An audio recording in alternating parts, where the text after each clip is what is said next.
Hi everybody.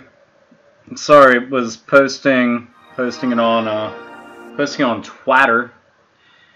I'm playing Wild Arms 3 yet again. I know it might not be exciting that I just continuously keep live streaming the same game, but I mean, I have sunk 22 hours into the game. Well, 22 and a half.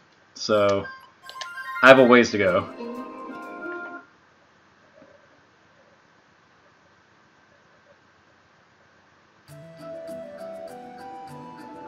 Well, Brian, thank you very much. Even though you can't stick around, I mean, thank you for actually showing up for a little bit. I mean, hell, at least you showed up just to say that. That's still kind of sweet.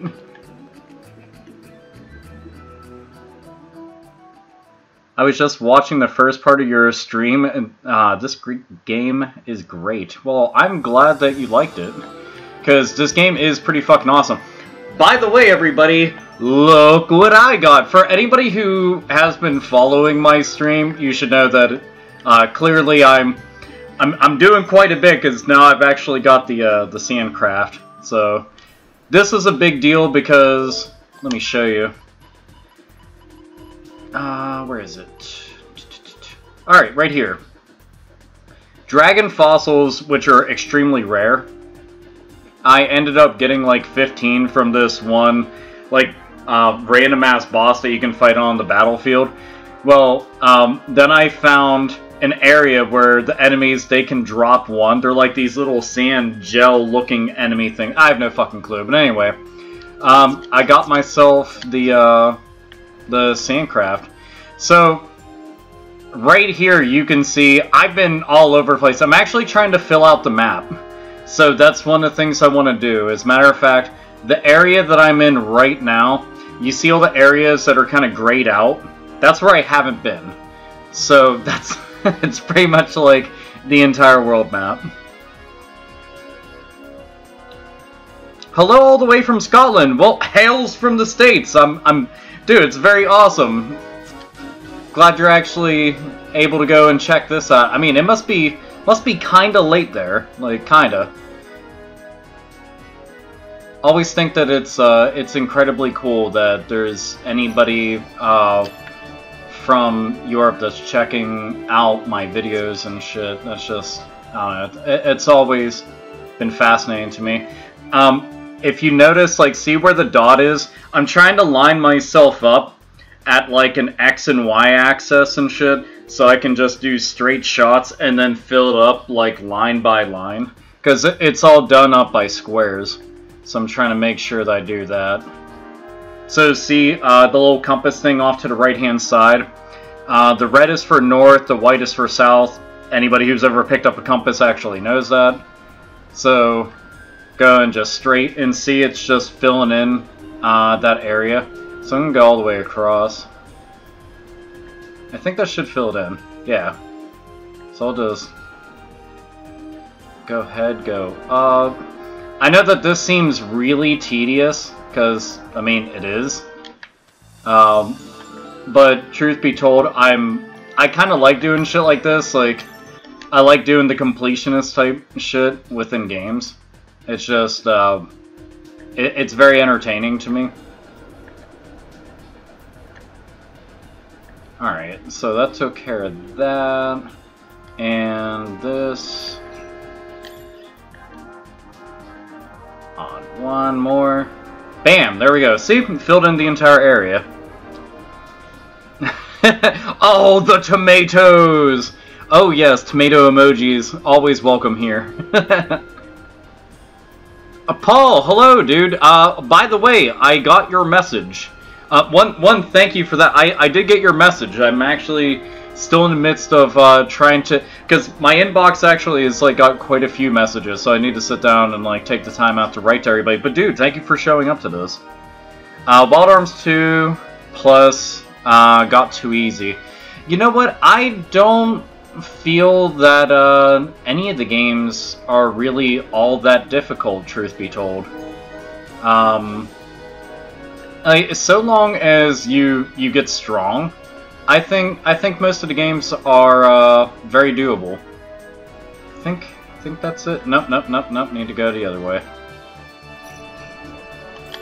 As soon as like the white exclamation point pops up, I'll jump into a battle so you guys can see what the battles on here look like for like when you're inside the Sandcraft, because you actually get into Sandcraft specific battles. I don't know if any of you know that. Like for people who haven't played the game, that'll obviously be news to you. Oh, and I actually went to the Hidden Garden. That was something that was brought up in the last live stream of, why don't you go to the Hidden Garden? I finally did that. I was very overdue for that. Come on, give me a white exclamation point. That means I'll actually be getting into a good battle. See, I'm filling up that area down there. Dude, actually not doing all that bad, all things considered. A little bit more. Bam! Sorry I have to keep checking the map, it's just kind of hard. Alpha, are you a fan of corn? As in the band, not the actual vegetable. When I was a teenager, I thought corn was kind of good, but truth be told, I just can't listen to that kind of stuff anymore. I just, I don't know, it sounds almost comical to me. But, like, my taste is, like, you know, since I was a teenager, my taste has become a lot more refined when it comes to metal. Like, listening to that kind of stuff, I can't. I will say this, I do think that they got some new music, well, newer, I don't know how new it is now. But they've got this one music video from their current album, which I think is very, very good. Hey, we can get into a battle here. But outside of that, the music, I just can't get into it. Holy shit, the Wolfman, dude, thank you. I feel like mainstream games are not what they used to be. Old games were more diverse and more about the fun factor than crazy graphics, complex stories, and non-stop purchase. I stopped giving a damn after PS2. Thoughts? I really don't think that's the case with modern gaming. I won't say like 100% that you were wrong, but I do feel that there's still the same amount of heart and soul in games.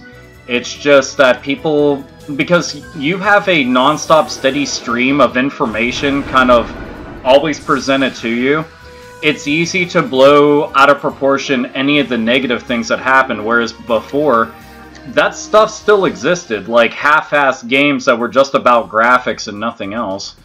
You know, completely shallow and almost devoid of, you know, any depth.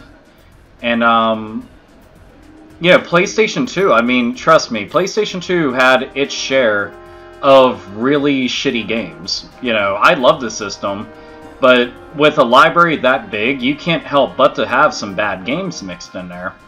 And I don't think that the industry suddenly just stopped producing good games at all. I will say, and it's also, this is something to keep in mind of. It is very easy for us to be blinded by nostalgia. That's the truth. You know, some things from when we were growing up, we remember a lot more fondly than they should be. Like, they aren't as good as we had once conceived that they were. And, you know, it's fine because it's still a matter of perspective, but I do see a lot of folks, especially old heads, you know, that will kind of just take a shit on all gaming. Meanwhile, I continuously find good games, and even go back and find old good games, because I just enjoy them all. It doesn't matter to me, like, when it comes out, just, I want to play it. Alright, you see how I went off to the left-hand side and then came out to right? So this area I don't even need to be inside of, because I already filled up this part of the map. And oh good, I'll get into a better battle here. Alpha, do you like Slipknot's My Plague from Resident Evil 1? Well, My Plague is not actually from the Resident Evil soundtrack. That was actually from one of their albums, and they did a remix version on that album. And truthfully, I did not like the remix. I thought it sounded kind of lame. I definitely prefer the original more so than that. And I mean, Slipknot, Slipknot came out around the time, like, a band like Korn did, but for some reason I can still enjoy Slipknot. Not all of it, because they have quite a bit that's pretty fucking cringy in my opinion. But they still have new stuff. Like their newest album, I think, is probably one of the better albums that they've produced in years. But the thing is, I'd much rather go and put on something like... I'd rather listen to the band Cancer. I think that they'd be a million times more interesting to listen to, and more complex, and a bunch of other shit. Let's see. So that's north, so I need to go this way, I think. Alright, so that filled that up. Turn around.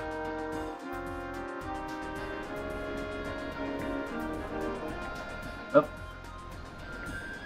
Yeah, I got it. Okay. See, I'm now filling in that side of the map over there. Everyone smash that like button and game the fuck on. It is always appreciated if anybody is smashing the fuck out of that like button.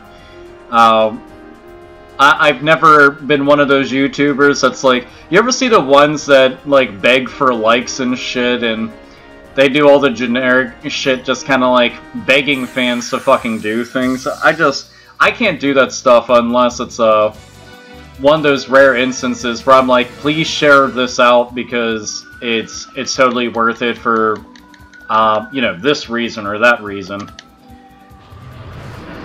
Oh, if anybody's wondering how this stuff works in battle, let me explain real quick. So, this right here is your force ability. So, the FP that you gain in battle, which is just like what your characters gains.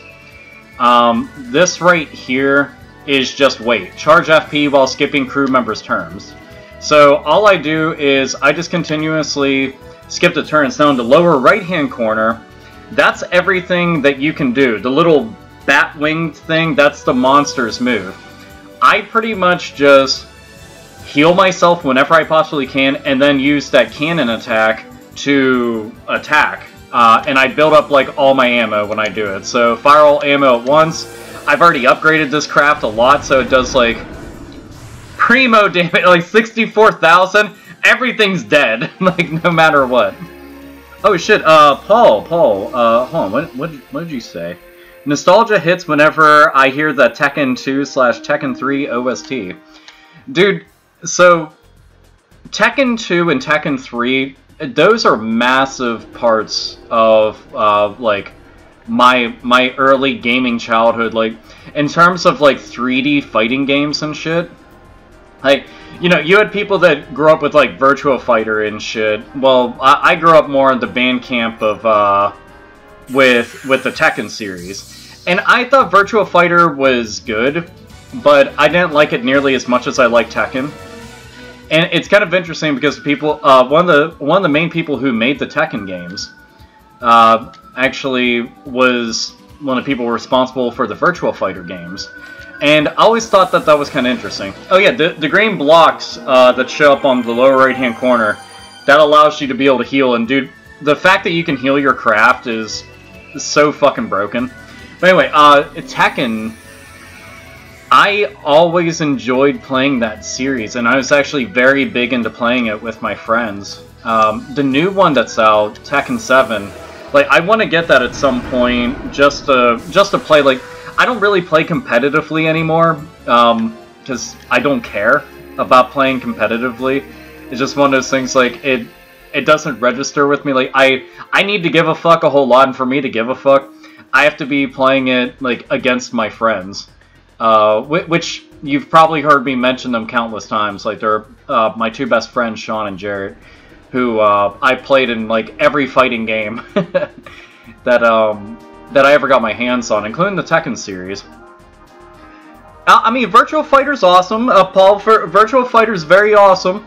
you know, definitely not dogging it, not doubting it. I like Virtua Fighter because, to me, the further that the series went on, I thought it became a lot deeper and more complex of a 3D fighting game. Like, if you get to play, like, Virtua Fighter 5, you completely understand, like, it goes balls fucking deep into, like, the world of, like, trying to figure out using, you know, the combos and the attacks and shit. Like, they had an arsenal like nobody's fucking business. The shit was just incredible.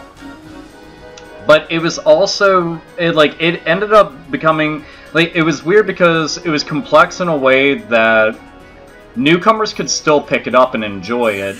But if you really invested your time into it, dude, you'd go absolutely nuts in that game.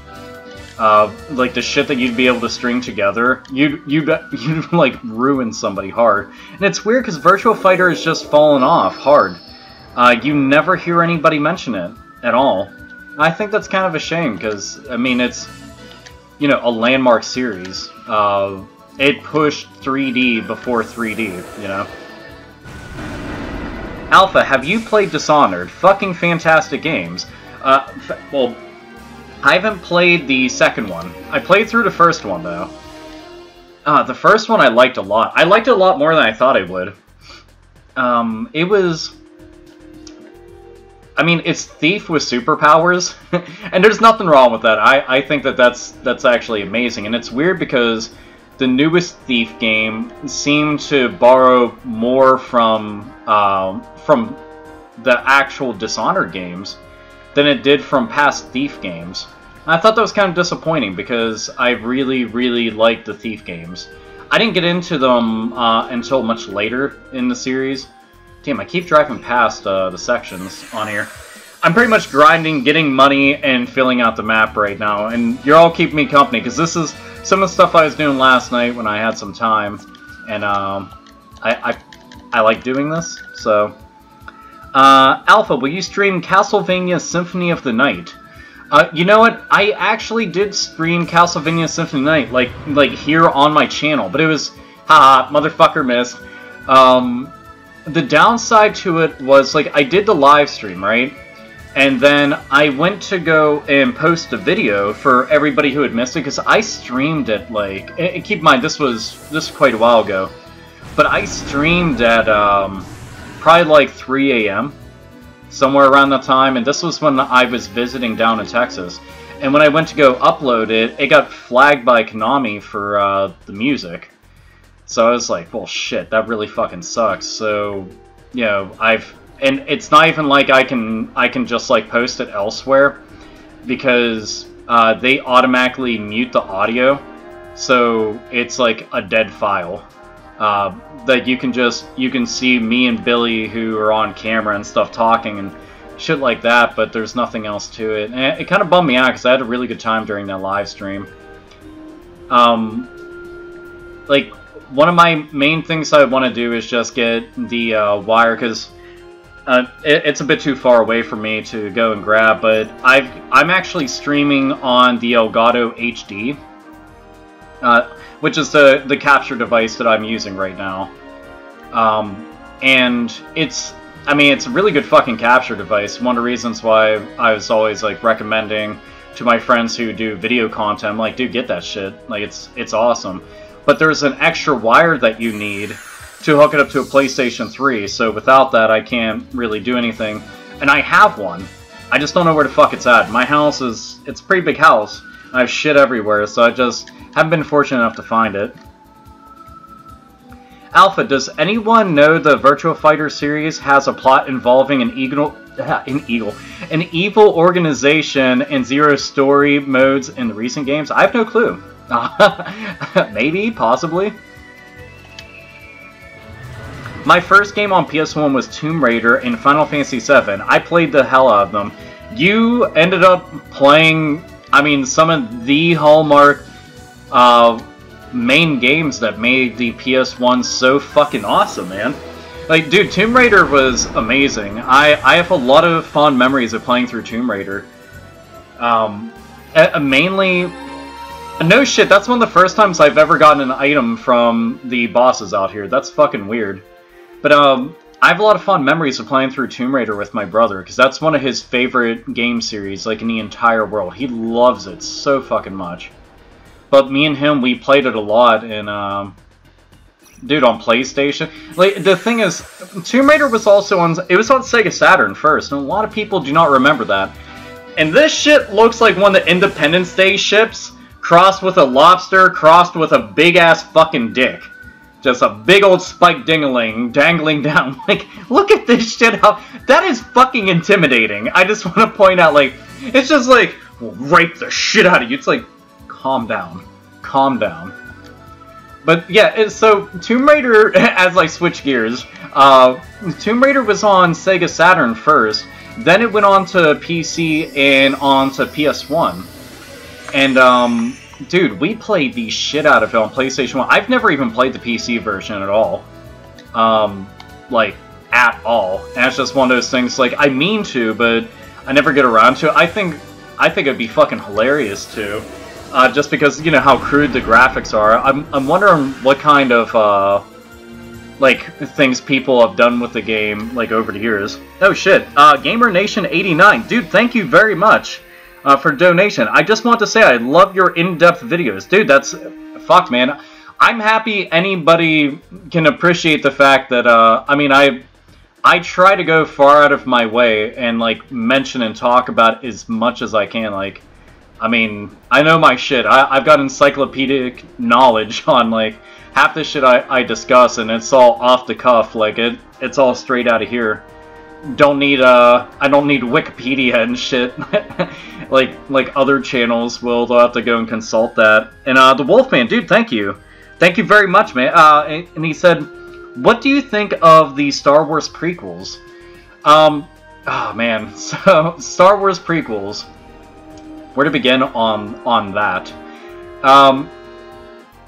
I'll say this, I do 100% believe that they are not all complete shit. There are good portions to all of them, even the worst.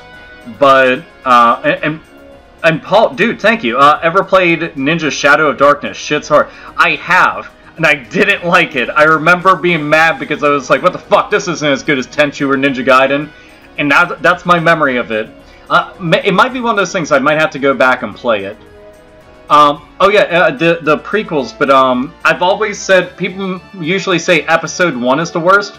I consider Episode 2 to be infinitely worse than Episode 1. I do. I think Episode 2 is a fucking train wreck, in terms of just, like, pacing and acting and all sorts of other shit. It's abysmal.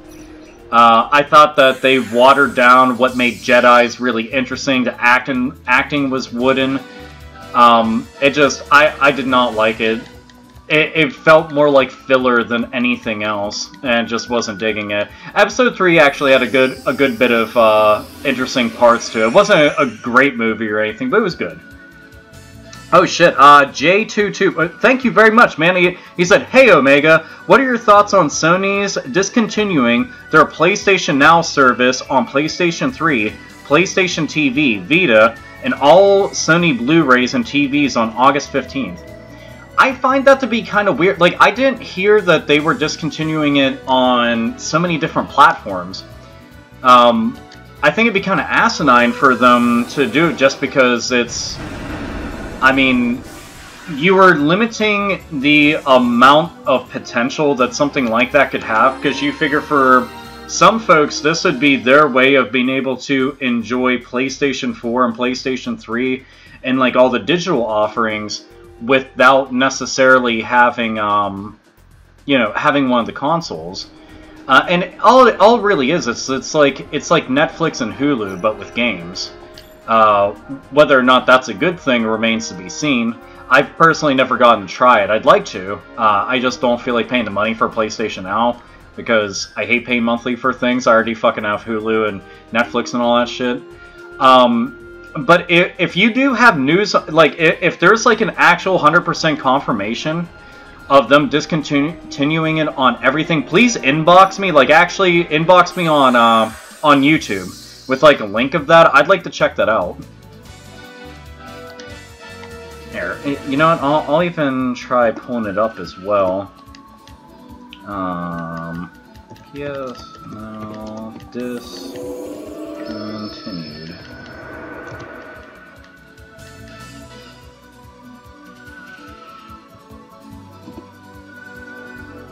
Alright, so... Alright, yeah, I am actually seeing them right here. Let's see. PlayStation Now games streaming to be discontinued on PlayStation 3, smart TVs, and more. Yeah, you know what? I might actually make a video about this tomorrow, because I know I should have a little bit of time before I head out. Or I could just do it when I get back. Huh. Yeah, to me, that like, there's just certain aspects of that that don't make any sense from a business standpoint. Because you figure... PlayStation, like, I would have to see what the figures are in terms of like how many subscribers they have for PlayStation Now, because if they aren't getting that many people into the service, then discontinuing it on those platforms, which might be eating up like a certain amount of money and resources for them, I could understand it from that standpoint. But if that's not the case, then, you know, you're shrinking in like your overall reach. And when you're trying to get a service like that to, you know, get like broad appeal, that doesn't make any sense at all to do. But this is also, again, coming from somebody I haven't gotten to try, so... fire all ammo. Oh shit, the Wolfman, dude, thank you. I said, I did not hit her. It's not true, it's bullshit. I did not. Oh, hi, Alpha. The Room is a fantastic movie, by the way. If you get the chance, for any Mystery Science Theater 3000 fans out there, they actually continued, like most of the crew who is responsible for it, actually continued doing something called Riff Tracks. And Riff Tracks actually covered The Room. So I highly recommend that. It's pretty fucking funny. Riff Tracks is so fucking good, by the way. I know most people are like, yeah, but Mystery Science Theater 3000 came back. I'm like, it did. I mean, it feels a bit different. The actual like delivery and the humor, that is, it definitely feels a bit different. I mean, I don't hate it or anything. I note that the very first episode I watched, I wasn't getting many laughs until probably like the second half, and I'm talking like I didn't laugh at all. But going forward after that, there's actually some decent moments in it. I did not hit her. I did not. Like, God, who the fuck? Like, I know that the dude who ends up playing that character, I know that he's like the director or the writer or some shit of it. I'm like, dude, who the fuck told your retarded ass that you were capable of acting? And he always looks like he's absolutely fucking wrecked out of his mind drunk. And he's just like, It's like, dude, what the fuck's up with you, man? I'll feel bad if it turns out he has, like, some debilitating disease and shit. I'm basically just mocking it and making fun of it. Haha, your fucking peck missed. Now I'm about to fucking wreck you with my pecker. Yeah. Eat this shit!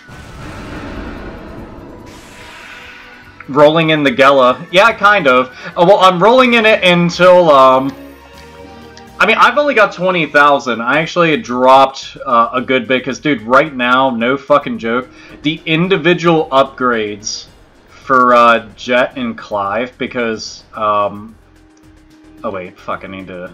more this way. There we go. The individual upgrades to add to Jet and Clive to increase their overall attack, since that's one of the main specs on them that you know, they're really good with. Dude, it's so fucking expensive. I think it's like I think the next upgrade is gonna cost me like 30,000 just for one, just to bump it up once. I was like, holy fuck, that's brutal. So yeah, my wallet's gonna be light whenever it comes to Wild Arms. They're fucking trying to absolutely just rape the shit out of that Wild Arms bank account. remember the Titanic riff tracks. I'm going to sink this bitch. Dude, I haven't seen that one. There's a lot that I haven't seen. They had, so riff tracks during the one Black Friday, they ended up having this sale, and a bunch of shit was, like, super cheap. So I bought a bunch of their, you know how they'll have, they're almost like PSAs. You know, we're going to teach you about hygiene. We're going to teach you about trying to save money and shit. You know, we'll teach you about filling out a job application. Like, things like that. They're always, like, 1940s and 1950s. Really fucking corny and shit. Dude, I love those ones so fucking much. That shit always has me buckled over laughing.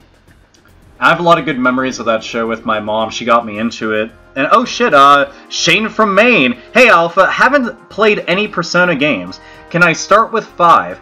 Interested in as hell in the franchise. Okay, I always tell people, like, if you're going to be new to a franchise, start with the first one and work your way forward.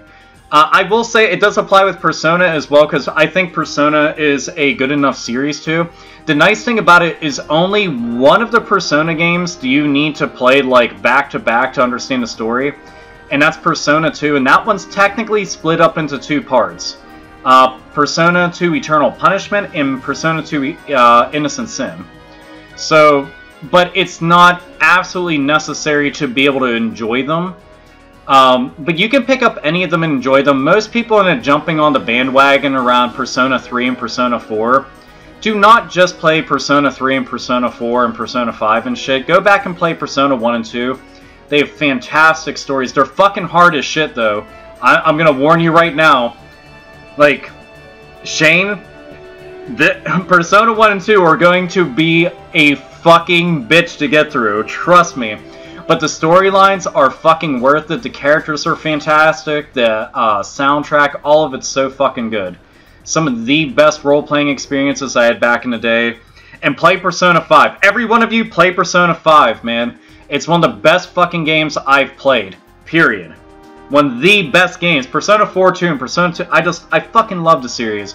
But you can't go wrong with any of them. Just pick them up and enjoy them. And, and Paul had said, which occult hero / villain would you team up with? I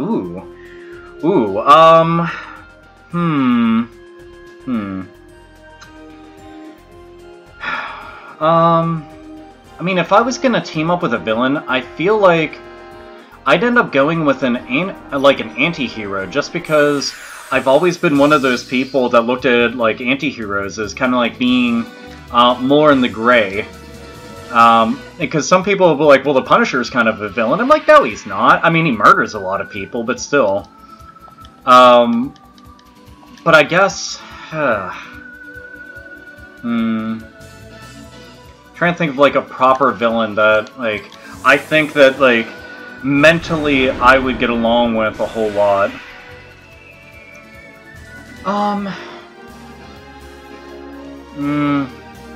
I mean, if I was going with like, occult things, like, I was gonna say somebody like Deadman or, like, Constantine and shit, but they're heroes, so they're not really villains.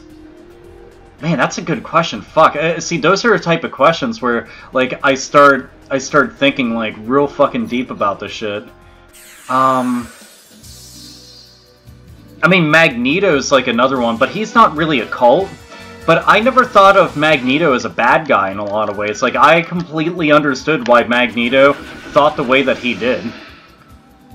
Oh, this motherfucker really thinks he can just damage me? Repairing my shit! Can't do fucking nothing.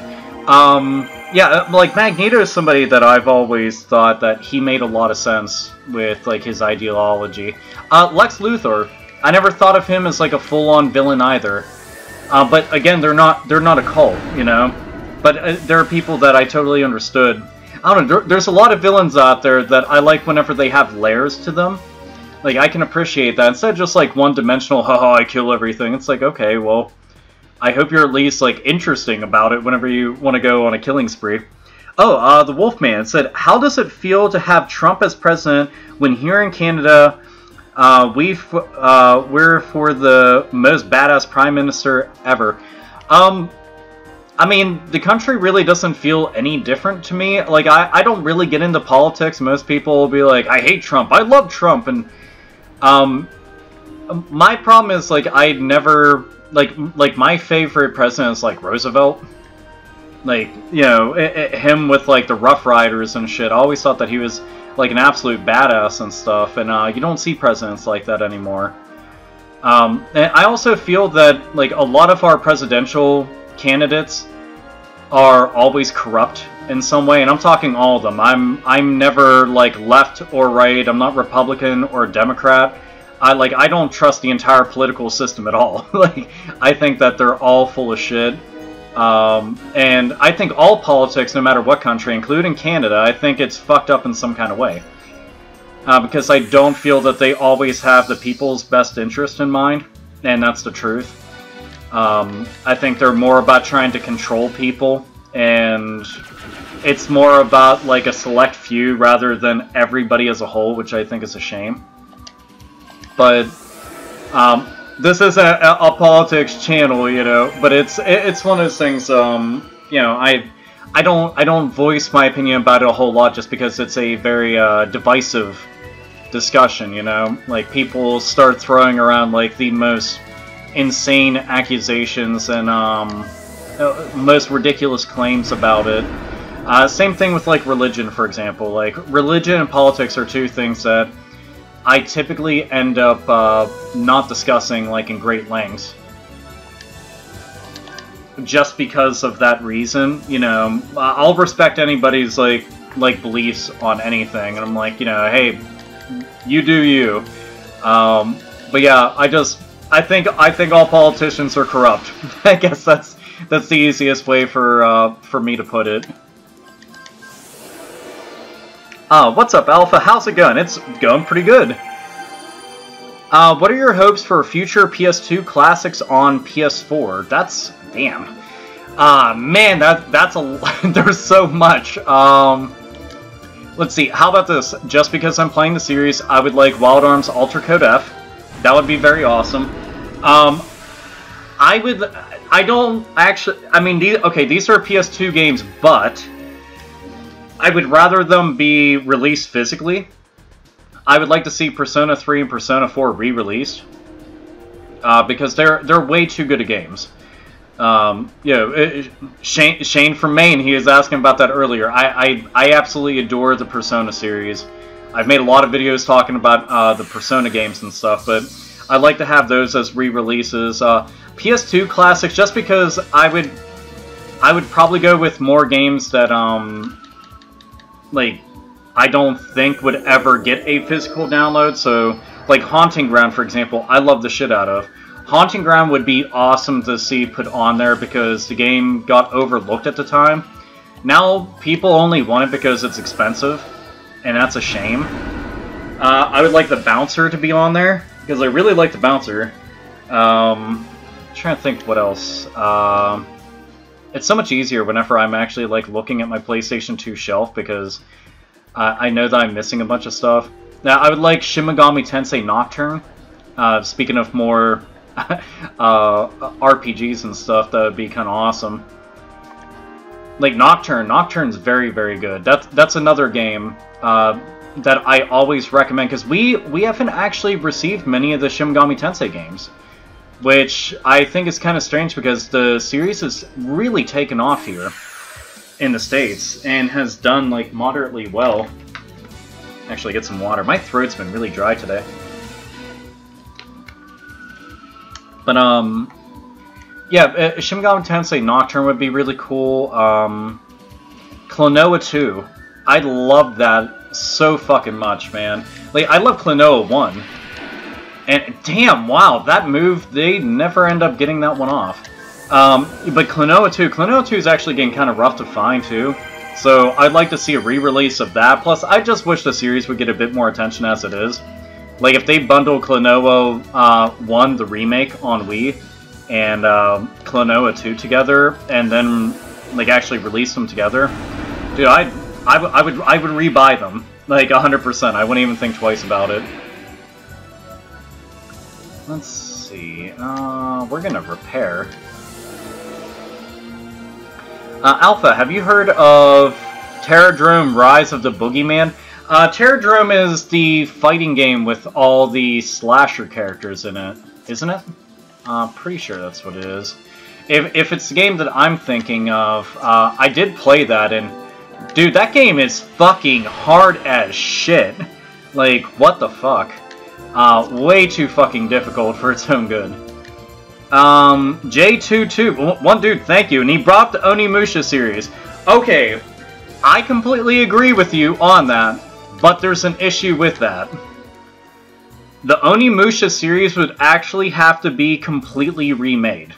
As fucked up as that sounds, it would have to be remade, and not because, you know, it doesn't actually hold up nowadays. It's because whenever they made the Onimusha games, they're using the real-world likeness of actual people, and because of that, re-releasing the game, they would have to pay royalties to those actors and actresses that the characters are based around. Well, here's the thing. A game series like that isn't, you know, it's a re-release. So the amount of people that could potentially play it versus the amount of money that's going to take for them to pay those people to re-release that game again means that their profit margin has shrunk considerably. And they end up putting themselves like in a tight spot where they could be releasing the game at no profit. And no company ever wants to just go and be like, alright, let's make no money.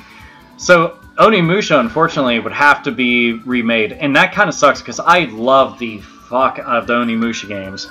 They're so good. I mean, it's samurai, hack and slash, and horror put together. Like, it's such a cool fucking combination. And, you know, they actually have interesting stories, too. But, yeah, that's the biggest downside to it, man. It kind of sucks, because I'd been wanting a collection for the longest time, and I had mentioned it so many times. And then I got to see, like, oh shit, they would have to do that. And that's the thing, it's just like, there's no fucking way around it, you know? All they can do is be like, well, we gotta go and, we gotta pay them. And that's it. And, you know, I love the Onimusha series. You love the Onimusha series, but how many people out there know about it nowadays? You know, not a lot. And to get people reacquainted with it, you'd want to go and re-release the game. To re-release the game, you'd have to go and remake the game. So it would just be, it'd cannibalize itself. So you would actually have to kind of, Capcom would kind of have to convince themselves to roll the dice and gamble on rebooting the series entirely for it to work, which I wouldn't mind, but I would hope that it stays true to what made it special to begin with. So that'd be my thing. Oh, there's my water. Fucking lost my water bottle.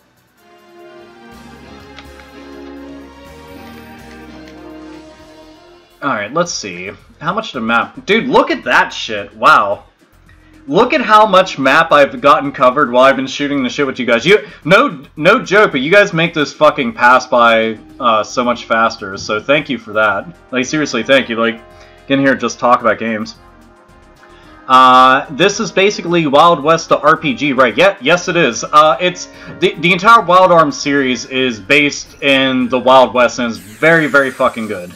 Wild Arms 1 through 5, just and the anime. Check that shit out if you're into like Wild West anything, because it's worth it. Just these games are fucking incredible, and I could recommend them till like the fucking cows come home. Oh, and Shane came in and said, would playing Persona 1 through 3 on PSP hinder my experience with the games? No. One, thank you for that, but. Okay, so here's the deal with versions of Persona. I guess I'm going to give like a crash course on Persona, so bear with me through all this shit. Okay, if you want to get into the Persona series, one of the best places, and this will sound crazy, one of the best places that you can go if you really want all of them is actually the PlayStation Vita. Now, the reason why I say that is the PlayStation Vita is able to get like digital versions of all of these games, the PSP ones and like the regular PS1 PSN versions. And it upscales these games, not a considerable amount, but a noticeable amount. Because I bought Resident Evil 3 and Parasite Eve through PSN, which actually says a lot because normally I don't ever get like digital games like that all that often. But I was really in the mood to play them, and I was traveling a lot at the time, so I wanted to take them with me.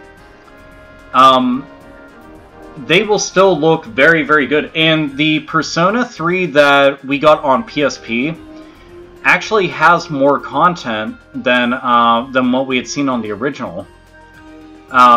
Most times I just tell people play it on consoles because I just think consoles are a better experience in general. So really that's more dependent on personal preference. Is because like say you don't have a Vita because you had mentioned the PSP. So you want to play it on the PSP, that would still work because you can play it as a handheld and it'll look just fine. But if you wanted to play it on your television, get the component cables that you can plug into a PSP and hook it up to your HD television. And it'll come out looking really good. It's not going to come out in like actual high definition. So technically you could actually decide, oh, alright, well, I'm just going to go and emulate some of the shit. But I'll always opt for like supporting the companies whenever I can, because I want these niche series to do well, so that they know, okay, let's continue bringing those games to the West, rather than holding out a hope that hackers and translators can come through and fan translate it. Like, you can get Persona 4 Golden on the PlayStation Vita, and that one is fucking amazing. Like, it's so fucking good. And Persona 5 you can get on PlayStation 3, and you can get on PlayStation 4. Persona 2 Innocent Sin is PSP exclusive. So that one, your arms are kind of tied with that one. But there's no wrong way to go about the series, that's the truth. You can go back and, like, if you've got the cash and you want to get the originals on PS1, go for it. You know, your PlayStation 1, your PlayStation 2, your PlayStation 3, they will play them all. So it's just a matter of what you have available to you, how much cash you have, that kind of thing. Paul had said, did you ever play the Danganronpa? Is that how we end up saying it? I've never known how to say it. But the Danganronpa games, I played the very first one, the Happy Trigger Havoc. And that's it. That's the only one that I played. And I liked that one a lot. I know that they have sequels and shit, and they actually have bundles now on console that I was thinking about going and picking up. Because I know that they got 1 and 2 bundled together, and then I think it's the third one that's a standalone game, because they were all PlayStation Vita only. And I was like, man, it'd be so awesome if they brought these to console. Then they did. Just eventually, whenever I get the cash and stuff and get the time, I'm gonna go and pick those up, because I think that'd be kind of fun to play through. Because they have really fucked up storylines, very, very fucked up. It's definitely got a feeling of battle royale. And Paul, I think it's cool that you actually bring up like such bizarre games, like the ones that most people aren't mentioning a whole lot. And I'm also glad that you guys take a vested interest in a lot of these what most would consider like niche games. I like the games that people aren't talking about, and they turn out to be like really fucking excellent games. Because to me, there's all these fucking hidden gems out there. Like, I honestly want to do a hidden gem series. Like, I've seen a lot of folks out there, they do it, and I literally have fucking encyclopedic knowledge of all these games, like first-hand experience and memories and shit of them. I have them everywhere in the house, and I love, like, I'm seeing her in a live stream doing what would could technically be like a hidden gem video, and I haven't, because I don't know if anybody like would give a shit about it, like if I did it. Because sometimes it feels like people only care about my videos like if I'm angry about something. So I'm like, if I just talk about positive things, does anybody care? So I never know. I mean, it's always one of those things like, well, just make content about whatever you want. But I also like trying to make people happy and shit, and it's just, I don't know. But I think that would be kind of cool, because I love just telling people about, like, new fucking games. And then seeing, like, those games get, like, more notoriety and more attention and shit. And then the franchise, like, begins to blossom. Like, that stuff, God, that's such a good fucking feeling, man. Like, I love it when it happens with, like, with bands and movies and shit.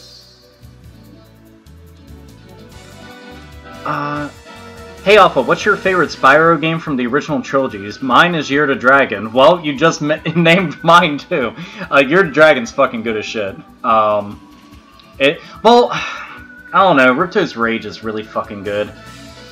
I don't know. Maybe. I don't know. It's either 2 or 3. I know some people will cry heresy. I mean, all the games are good. Like, the entire trilogy is fucking just, yeah. But still, damn, 25 fucking thousand damage. That was a lot. Ow. Oh, fuck. Oh shit. The soap boggles without the longest lemon. Alright, that was said by Proscriptus. Yep. I'm lost on that one, so you'll have to pardon me on that. Let's see. I'm watching your videos for the passion you give off. Well, I'm glad that people actually are able to feel that passion of the alpha. Because, dude, this is stuff that I've been into since I was a kid. And I've been talking about with my friends since I was a kid. Now I'm a full grown-ass man with my own kid and shit. Potentially more kids on the way. You know, at some point in the future, I would hope so. And it can pass on the nerd lineage a lot more. It's just something like, I love talking about this kind of stuff. Like, I mean, I'm fucking playing Wild Arms 3. Like, no one talks about this fucking game. Like, it's something where, you know, people aren't going to give a shit about it, and it's not going to get, like, this won't get me the views, but if I do clickbait, that'll get the views and lots of people clicking, and it's like, oh, now you made the YouTube's money, and I'm like, or I could talk, like, I'd rather just talk about shit I'm, like, interested in, you know? Alpha, what's your favorite Resident Evil game? It would be a toss-up between Resident Evil 2 and the Resident Evil remake, the OG one on GameCube, which is now just, like, both games are on, like, a million systems. But it would be between those two. Like, I guess in a very close second would be the very original first Resident Evil game.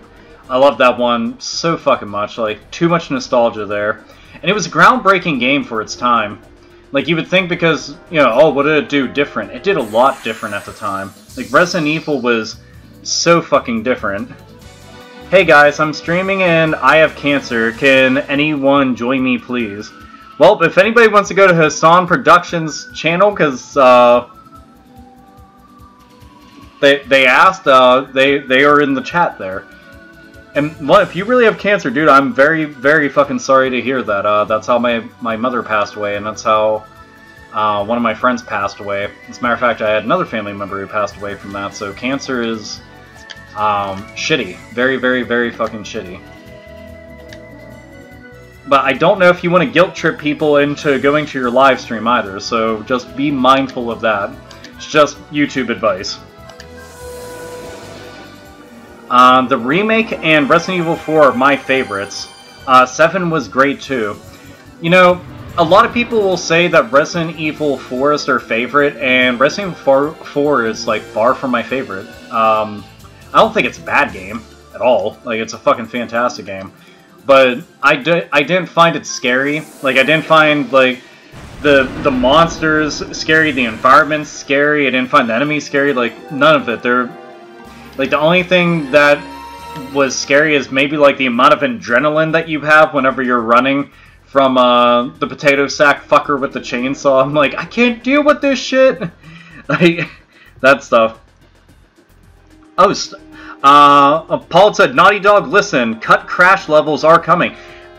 Interestingly enough, was it Slippery Climb? Is that the name of it? The one unreleased, one that was very far along. That one is actually completely finished and is fucking free right now on PlayStation Network. I downloaded it. I haven't played it though because I've just been playing this. But dude, the fact that they did that I thought was incredible. Dude, it's fucking awesome that you brought that up because you have no idea. Whenever they had said, like, when I had heard, oh yeah, they're gonna be doing that, I'm like, no fucking way. No way. Then I looked and I was like, holy fuck, it's a thing. Like, it's even got a trailer. Like, no joke. It has a fucking trailer for it whenever you go and click on DLC. So if you have the Crash Insane Trilogy, go download that. I want to go and finish that Let's Play at some point so I can have, like, the entirety of Crash 1 done up. Oh, Vega Buster had said, thank you, Vega Buster. It said, favorite hidden gems on GameCube. Favorite hidden gem on GameCube was it Baten Kaitos Origin? Fuck, I'm always so bad at like trying to pronounce some of these. It's like Baten Kaitos Origin. That's by level. Isn't that by level 5? Fuck. Always bad with remembering the studios. But dude, both of those games on GameCube, it's weird that nobody gave a shit about those back when they came out. And I was like, these are solid-ass games. I mean, the story was pretty decent. But overall, I ended up enjoying them a lot. I love the environments. That was one of the things I ended up digging about them the most. I just thought that the actual presentation of some of the stages just looked so fucking good. Stormblade! Tenchu Wrath of Heaven was rad. Rikimaru is boss as fuck. Goddamn straight. Rikimaru, where are you hidden?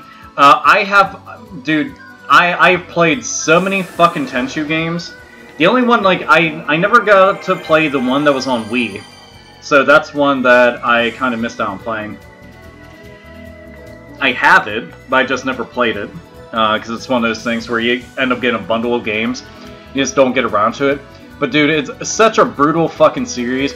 And it's like straight up stealth. Like straight up unapologetic stealth.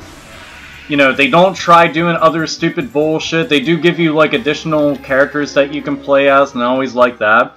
But dude, going up to somebody and then like taking out your sword and slitting their throat, I was like, fuck yeah! Oh man, it was so fucking badass. You know, taking your grappling hook, whipping up onto a building right as like one of the patrolmen are going by, and then sneaking up and fucking stabbing them right through the back, fucking out their torso shit. Satisfying. So fucking satisfying, dude. I'm glad that somebody mentions that, because I really love the Tenchu games. That's something I wouldn't mind a re-release of. Speaking of PlayStation 2 games that would be nice to see come back. That.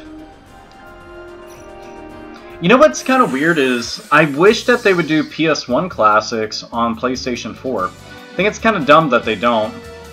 That shit's bugged me for a while, because, dude, the PlayStation 1 is got, like, tons of my all-time favorite games on there. And we got Final Fantasy VII, like, that's on there, but it's, like, a re-release of the game. So it's technically like the PC version in a lot of ways.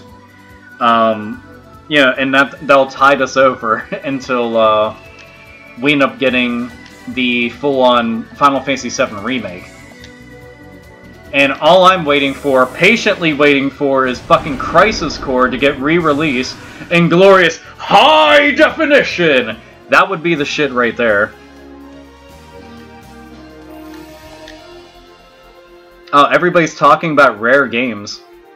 I saw Rule of Rose. Rule of Rose is hard to find, but it's weird because I had Rule of Rose. I'm gonna sound like, you know, some kind of a fucking hipster dick right now. Hipster dick, that should be a term, by the way. But I had Rule of Rose when it came out.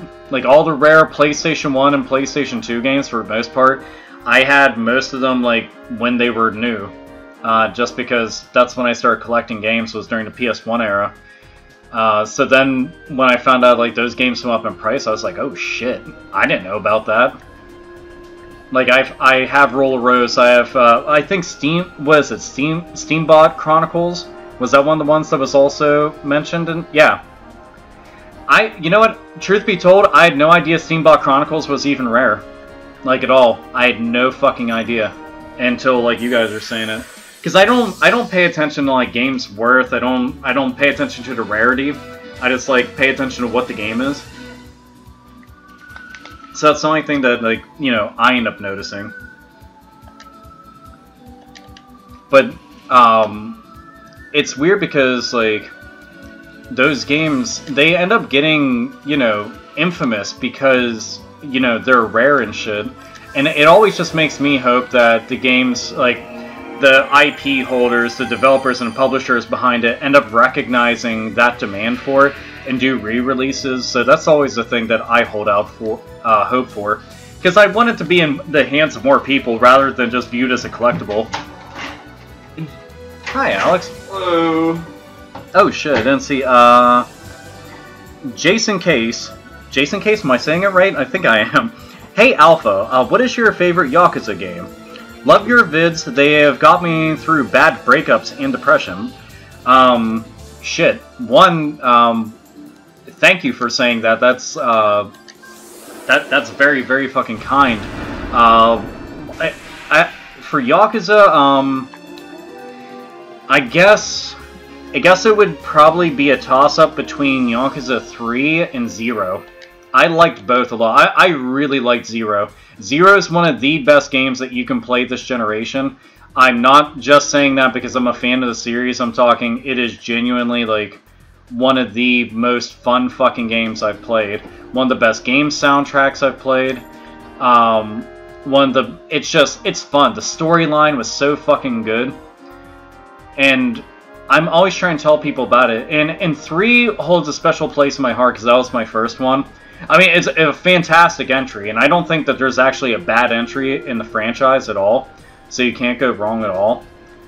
And dude, as for like the stuff with the depression and shit, I completely understand that, like 100%.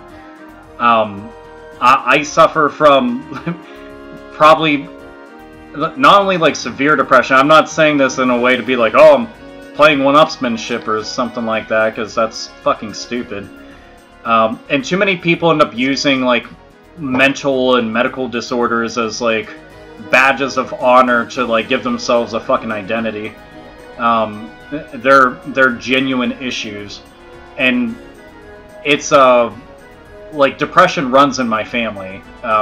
It's fucking terrible because that shit, it can be debilitating to the point that you don't want to wake up, you don't want to do anything, you don't want to function. And I can completely understand like being able to watch something and it gets your mind off of it, I felt that way about a lot of YouTube channels, just with content that I've watched, because it's that momentary like release where you don't have to fixate and focus on that kind of stuff, and it's nice, because you have to deal with that shit every single fucking day. And as for breakups, man, take it from somebody like me. You will go through a lot of breakups throughout your lifetime. You'll eventually come across somebody that you care about. It's not going to be the end of the world. I see people that act like, their life is over because of this shit. Meanwhile, they were a lot better off because of it, but it's more that they didn't like the idea of being alone. And the thing is, if you're not okay with being alone, then you can't possibly make another person happy. And that's the truth of the matter, is you have to be okay with yourself. You need to be able to function on your own before you can ever even think about that kind of shit. And there's a lot of folks out there that they refuse to, like, they live to be with somebody else, to not be alone. Like, that's their worst fear. And there's far fates worse than that, I assure you. Those people end up being the most boring people imaginable, too, because if their entire identity is based off of being with somebody else, then they don't have their own fucking identity. No, they don't. Yeah. It's here. This is an example. Okay, and Alex is 100% right about all of that. And also, everybody say hello to Alex. Well, you can't say hello to yourself. I'm saying hello to everybody saying hello to me. I've had friends where they, like, their entire life is actually ruled by whatever relationship that they're in. And I'm not saying that it's bad to be very deep in your relationship, but I am saying it's bad whenever it governs and rules over your entire life, because you as individuals should be living life. And, you know, that's something to just remind yourself about, because I've gone through some pretty fucking bad breakups, ones that were just like earth-shattering to me at the time. And I got through them because the truth of the matter is I knew that once I got over just like sobbing and fucking feeling bad for myself, that is, I know that I'm a good-looking person. I know that I'm an intelligent person. I know that I've accomplished quite a bit in my life, and I'm a funny person. I'm a good fucking catch. And I would never allow another person who decided to just be like, well, fuck you, I'm not going to be with you, to make me feel worse about myself. Screw that. That's no way to live at all. And also, a lot of people are saying hi. Oh, Goro Majima, voiced by Mark Hamill. Man, Yakuza 1's English dub was good. You know, the English dub of Yakuza 1 gets a lot of fucking flack, and I think it's because Sega's, whoever Sega hires to do a lot of their English dub, I think they usually end up having a very campy approach with everything, but I kinda like it. And when I say kinda like it, I mean I really like it a whole fucking lot. I prefer it in Japanese, though, I will say that. I'm usually one of those people that will completely defend dubbed anime and dubbed games and shit all the time. But when it comes to the Yakuza series, I've played so many of them in Japanese now that I don't want to hear it in English at all, because it sounds fucking weird. And it's going to be nice, because with the new one, Yakuza Kiwami, the remake of 1, whenever that comes out, you know, we're going to be hearing it completely in Japanese with subtitles and shit, so we'll be playing it properly. So that I look forward to. That'll be really awesome. Yakuza had a badass soundtrack. I only played the demo. Dude, get the entire game right now. Right now. I'm not fucking kidding you. Take this advice from me. The new Yakuza game, which is just a remake of 1, but you should get 0, but just saying, the remake that's coming out right now, here, I'm gonna pull it up so I can actually get the price like 100% right. Damn it. Well, I see a lot of people asking. Birthday was great. Got a lot of good food. Got pretty drunk the other night. Here, Yakuza... Oh, I got like $75 Amazon gift cards. Okay. Yakuza is going to come in a steelbook. You're getting it physical. This comes out August 29th. It's only $30. If you have Amazon Prime, it should bring it down to like $23 or $24 and change. And you figure 2-day shipping on that bitch, and free shipping on top of that because of Amazon Prime. So, get the game. For the love of fucking God, if you have ever, like, listened to things that I said, listen to that. Trust me when I say that it's fucking good. And this will be just as good, and you can be like, yeah, but the game isn't out, so how would you know? Because it is a Yakuza game, and it's a remake of that, and they have not made a bad one. They have not. They're all good. And it's, oh man, it's so fucking worth it. And Sega's actually listening, like, we're getting physical versions of them. You know, that's a big fucking deal. And steel case? Dude, I fucking love steel cases. Like, on all of my games. If everything could come in a steel case, legitimately, I'd go for it. Like, I wouldn't even think twice about it. Especially when they got the nice little slip covers that go over them. Makes it look all fancy. Very nice! This game is really damn grindy. Actually, the game is not that grindy, oddly enough. I'm just choosing to grind because I'm filling out the map. Holy shit! Well, we got somebody in a house. Hold on, I have to... Trying to make you a moderator. If you see Shazez right there, very fucking awesome channel. You should go and hit them up. They commented earlier. I do not know your first name, by the way, so I'm just gonna say Shazez. So, but very cool little review series and shit. Been enjoying those videos a lot. So I think it's awesome you actually showed up to one of my live streams. I feel very humbled by that. That's fucking awesome as shit. But to the talking about the Yakuza games, dude, you guys gotta just play that shit. It's everybody I know that has played it has liked it, and I'm not exaggerating when I say that. Even people I know that aren't into like that style of game is into this shit. Like, they like the story, they like the music, they like the world, like, it's so fucking good.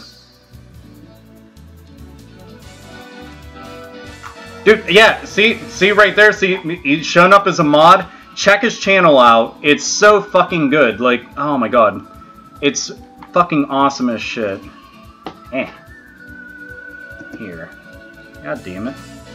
Do do do do do do do do do. I saw Wonder Woman with my parents tonight. Oh, did you? Yeah. How was Wonder Woman? I actually enjoyed it. You know, it just goes to show you keep throwing shit at the wall, eventually something will stick, even if you're Zack Snyder. Good shit. So, yeah, I mean, it's the first of the DC movies. I've heard nothing but awesome things about it. It's the first one that's actually come out that I was like, yeah, I really enjoyed that one. I mean, it's not a amazing, spectacular movie, but it's a good movie.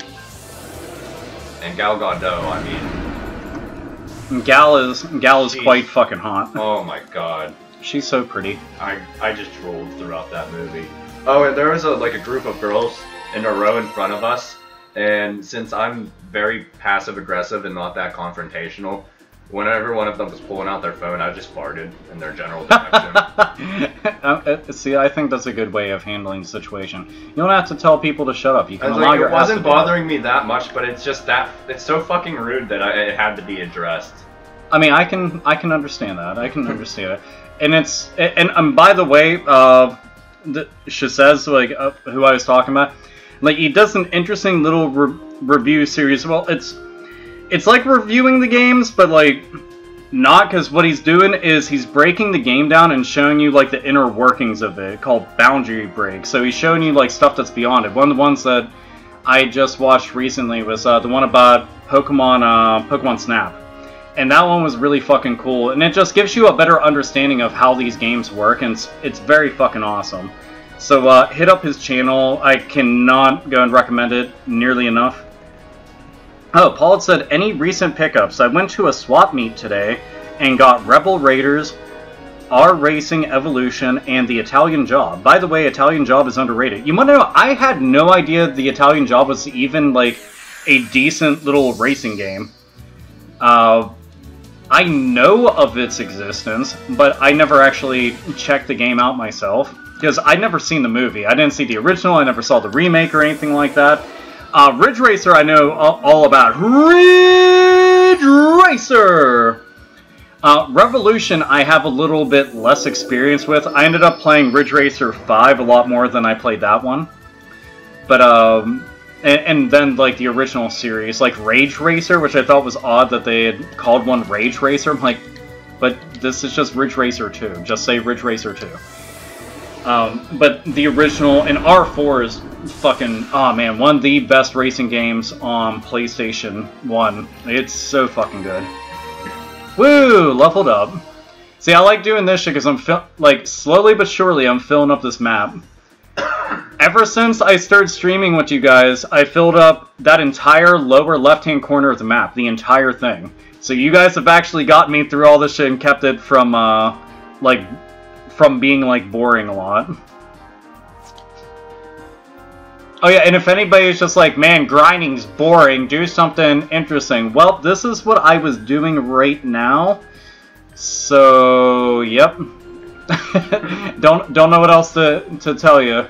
Because, like, this is what I was doing before. I want to fill up the map. After I fill up the map, then I'm going to go back to doing stories, so you can check that shit out. Yeah, shit. I'm trying to make sure I approach this stuff at the right angle, because as you see, like I said, I'm trying to stay at, like, an X and Y axis to make sure that I hit everything in a straight line. Okay, there we go. Good shit. And while I'm doing this stuff, it's kind of cool because I'm getting money and I'm getting levels, so when I do end up going to the next dungeon, dude, I'm gonna be an absolute fucking beast. Like, I'm gonna fuck everything up. The Pokemon Snap episode was such a long journey to make a reality, but man, finally getting it together and having Stuart Zagnant guest was insane. Glad you like... Dude, so the actual Professor Oak was in that episode. Here, let me just bring up one thing. If you do a Resident Evil episode, please hit me up and let me know. I swear I would like to at least, like, help with that somehow. If you do, just let me know. Like, I will promote the shit out of that. It'd be a fucking honor to go and work on that. And plus, I don't get to do enough videos with people. It's just one of those things. But dude, see, like, having actual Professor Oak go and do that, nah, dude, that was applaud worthy. Very, very fucking cool. And I mean, I've heard like nothing but nice things about him. Like, he was a very fucking cool people. Very cool people. Well, yeah, he is a good people. Fuck it. He is more than one person, damn it. He is himself and Professor Oak. I don't know who else he's actually voiced though. I just know about that. But Professor Oak, that is all good shit. Twisted Metal was the only game with cars I could get behind. Calypso and Twisted Metal 2 was the biggest troll. I mean, Calypso's a fucking troll in general. He's like the worst genie to come across, because he's like, oh yeah, no, I can grant all your wishes, but you better be careful with what you wish for, because it's going to turn out all fucked up and everything. And sometimes, like, in Twisted Metal Black, dude, that one, the story in that was always fucking awesome. I love that shit. Some people are like, oh man, Twisted Metal 2 is better. Nah, Twisted Metal Black is totally better. I thought it had better level design, better graphics, slightly better control, and the storyline was a million times better in it. I asked this a lot, Alpha. I may seem like a nuisance, but I would love to know, what are your thoughts on the Raspberry Pi? I've actually mentioned it in passing in videos. The Raspberry Pi, I mean, it's just... It's for emulation. I'm never really impressed with the Raspberry Pi. Like, I think it's cool what you could potentially do with it. But until I can turn it into, like, a full-fledged powerhouse, very mini PC computer, you know, that does more than just emulate stuff for me, I got so many things that can emulate, I'm just like, yeah, that's cool, but, like, I've got an NVIDIA Shield. My NVIDIA Shield can, like, do all that shit, and a whole lot more. Because it's, like, a beefy fucking powerhouse and does not fuck around. My original Xbox can emulate. My Nintendo Wii can emulate. My laptop, which is a powerhouse laptop, can emulate. I've got 2 fucking gaming desktops that I built. They can emulate. Like, I'm in no shortage of options there. I do think that it's cool whenever you can make the custom cases and shit just for the portability aspect of it. But my smartphone can kind of do that shit with HDMI out. And I can hook up a Bluetooth controller. There you go. So I've got that. I just plug it into a wall outlet so I'm not, like, absolutely burning through my battery. But, you know, for anybody who's, like, a tech geek, it's kind of nice. But most people end up just getting, like, the pre-built ones, and they're done with it, and that's pretty much it. So there is no work involved with it. I kinda like getting my hands dirty and, like, building stuff from the ground up, so... Let's see. Was thinking of the actual food Raspberry Pi. I'm not a big fan of the food Raspberry Pi. Oh, well shit. I apologize. I'm more of an apple pie person, I am. I mean, it's just... apple pie's better. Cherry Pie's really good, but Poontang Pie, I guess, is always going to win us over. Assuming that is some clean Poontang Pie. Otherwise, just plug your nose and don't go down. Fire all ammo! Let's see, Pumpkin is nice. Oh shit, just in case. Oh, thank you. It said, what are some of your all-time favorite animes that came out on Toonami? I think Outlaw Star is very underrated. Man, you know how to win a motherfucker over because you named one of my favorites. No shit, just only a couple weeks ago. Just finished watching it all the way through for, I don't even know how many fucking times. Fucking Gene Starwind. One of the best anime characters ever. And it's weird because watching it this time around, because it's been a lot of years since I've watched it. Probably, like, I'm talking, like, watched it all the way through, not just single episodes or anything like that. But my favorite animes on there, one of them, because I'm very nostalgic about this one, because it was the very first anime series that I bought physically, and that's Tenchi Universe. If you've ever watched the Tenchi series... Alex, did you watch it? Tenchi? No? Oh. There's Tenchi Muyu, Tenchi in Tokyo, Tenchi Universe, Tenchi GPX, Tenchi Ryuoki. There's a lot of them, but Tenchi Universe is always going to be my favorite. I think it's actually one of the more better written ones. Plus, it's longer, and I didn't like Tenchi in Tokyo, and Tenchi GPX is hit or miss, depending on the episode. But Tenchi Universe is, like, very high up there. Trying to think. Outlaw Star. I mean, Outlaw Star for me was like, I mean, Cowboy Bebop was a big ass fucking deal. Cowboy Bebop's my all-time favorite anime, and I know some people be like, "Oh, that's cliche. Everybody says Cowboy Bebop's the best." I don't give a shit what other people say. 'Cause I only care about my opinion. So. But Cowboy Bebop is, like, very fucking high up there. Trigun, always the shit. Just, there's so many good shows that were on there. I mean, hell, if it wasn't for Toonami, there's a lot of anime I feel like wouldn't have ever gotten the fan base that it did. I mean, just look at Dragon Ball Z, you know? And now we've got Dragon Ball Super. And Dragon Ball Super is the shit, which there's so many episodes I haven't even watched yet. Like, I've watched quite a few, but there's so many I haven't seen. I'm just like, I'm so behind. Please quit making Piccolo seem like a bitch. Why did they have to make Piccolo a bitch? It's like, that aspect of it still hasn't changed. That's so fucking annoying. Oh, Tits McGee, it's hello, Tits McGee. Alex said, hello, Tits McGee from all the way upstairs. He said, have you ever seen Gungrave? If so, do you like it?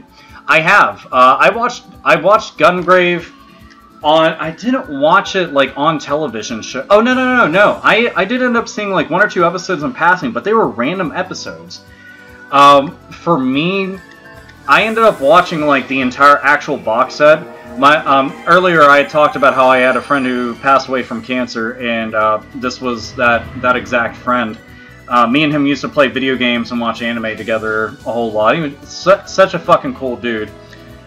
He also had a really nice gun collection, so he also let me shoot my very first shotgun, which was really awesome. But anyway, I borrowed Gungrave off of him, and ended up watching that, and it was weird because I didn't even know that it was based off of a video game. That's kind of fucked up to think about because I always thought it was the other way around. But it was very fucking cool. I mean, if you like people shooting the fuck out of each other, Gungrave is your bag. Very, very fucking killer series. Doesn't get brought up a whole lot. You know what's weird though? For some reason, like while I'm reminiscing about it, I cannot recall what the theme song sounds like at all. It's kind of odd. See, it's like that way with like a lot of anime. Like, I'll see it once, but there's certain things like, oh no, I've seen it, but I don't remember like a bunch from it. Like, I've watched Witch Hunter Robin, speaking of stuff that was on Toonami, but I don't remember a lot about Witch Hunter Robin. That's like Wolf's Rain. I watched Wolf's Rain a bunch. I don't remember much of Wolf's Rain. And I kind of hate that. It's like, why the fuck can't I remember this shit? So that, like, stuff like that always ends up bugging crap out of me. Gundam Wing. You know what? everybody can sit here and fucking pelt me with fucking emoji tomatoes, but I was never a big fan of Gundam Wing at all. Gundam Wing, like, I don't think it's bad. I liked Endless Waltz. Endless Waltz was actually a pretty good flick. But as a whole, I like the games that were based off the Gundam series, and I like the designs of them, like the Epion, for example. I always thought looked so fucking cool, and the Weltall was really awesome. But as a whole, I just thought that the series, like, it's very big into politics and shit, and even when, like, fantasy anime does that shit, like Escaflowne did that, I get bored as fuck with that. And I don't get into it, and I just found the characters to be very bland, for lack of a better term. And I know, and it's like, boo, how could you dislike it? It's just not my thing. I'm sorry. Oh, shit. Fuck, Paul brought up... Oh, man, dude. Did you ever watch Big O or any of the Gundams? Well, I did watch the Gundams. But I only watched, fuck. I think it was just the original Gundam Wing that I had watched. Was it the original Gundam Wing that aired originally on Toonami? Like, when it first premiered and came out here in the West, was that just, like, regular-ass Gundam Wing? Because that's the one that I watched. I know that there's a bunch of different ones, but that's the one that I had watched. I'm pretty sure it's that one. But Big O, dude, Big O, so the first time that I had seen a commercial for, because, you know, like, if you're watching Cartoon Network, they always did kind of like a montage. Dude, if you're trying to plug in this stuff, why don't you turn on the light? Oh, dude, I can see what I'm doing. Oh, okay. But I remember seeing the commercial for Big O for the first time, and I remember going, man, that art style ripped off Batman the Animated Series and Batman Beyond. Like, I was all sitting there like a kid fucking just, like, bitching and complaining about it. I'm like, what a fucking idiot. Like I want to tell, like, young me, shut the fuck up. Like, you don't know anything. And then I watched it. Big O! Go! And, dude, that series is fucking dark. Holy shit, I was not expecting that. For whatever reason, I just, like, when I watched it, I was not expecting it to be as dark as it was. And it is. I was like, what the fuck, man? It is very good, though. Like, some of the big-ass mech fights that happened end up making me think of Evangelion a lot. Like, it was kind of odd. Just, like, with the way that they did the choreography and shit, that's what it reminded me of for whatever reason. But I still liked it a lot, though, man. And that's something that there's... you know what's fucked up? I haven't seen every episode. Like, I've watched a lot of episodes, but I never actually owned the series, and most of my friends, they never had it. Like, I've actually got it digitally now, but I never sat down and, like, watched it, like, from episode 1 all the way till the very end. So, you know what, that's something I'm probably gonna have to do soon. Like, is actually watch, like, Big O from start to finish, just so I can get the whole story. Is that not recognizing it or something? I'm not sure. I'm trying to figure out what HDMI is. I mean, there should only be 3 HDMI, because there's two HDMI ports in the back, and then there's the one on the side. The one on the side, I think, is HDMI 3. Let's go for the one on the side then. Right now. Oh, that one's plugged in. Almost at Alpha. I'm Alpha. Alex is trying to. Are you trying to hook it up for Splatoon? Yeah. Yeah, dude, I heard you fucking playing Splatoon earlier, and I wanted to bug you, but I figured you were like in the heat of a battle, so I want to see how some of the matches went. He's got Splatoon 2 right now, and like I've never actually played Splatoon. I still haven't played Splatoon. It's one of those games like my problem is I don't play shit online. I think, like, I've talked about that, like, AlphaOmegaSin, the advocate for being a fucking video game hermit and never going online and playing stuff. I probably should at some point. I think there'd be some fun games for me to live stream, like, that I'm playing online. But I'd probably be more about, like, co-op rather than competitive, because I have very little cares. let's see. Do you like Hunter x Hunter? Hunter Cross Hunter? You know, I haven't seen it, and one of my friends had told me about it. I fucking love it. Alex actually has mentioned it numerous times as I well. watched the entire series. I read a shit ton of the mangas growing up too. How is the manga the same as the anime, or is it like different? Yeah, they pretty much kept it true, or at least from what I read up to. Huh.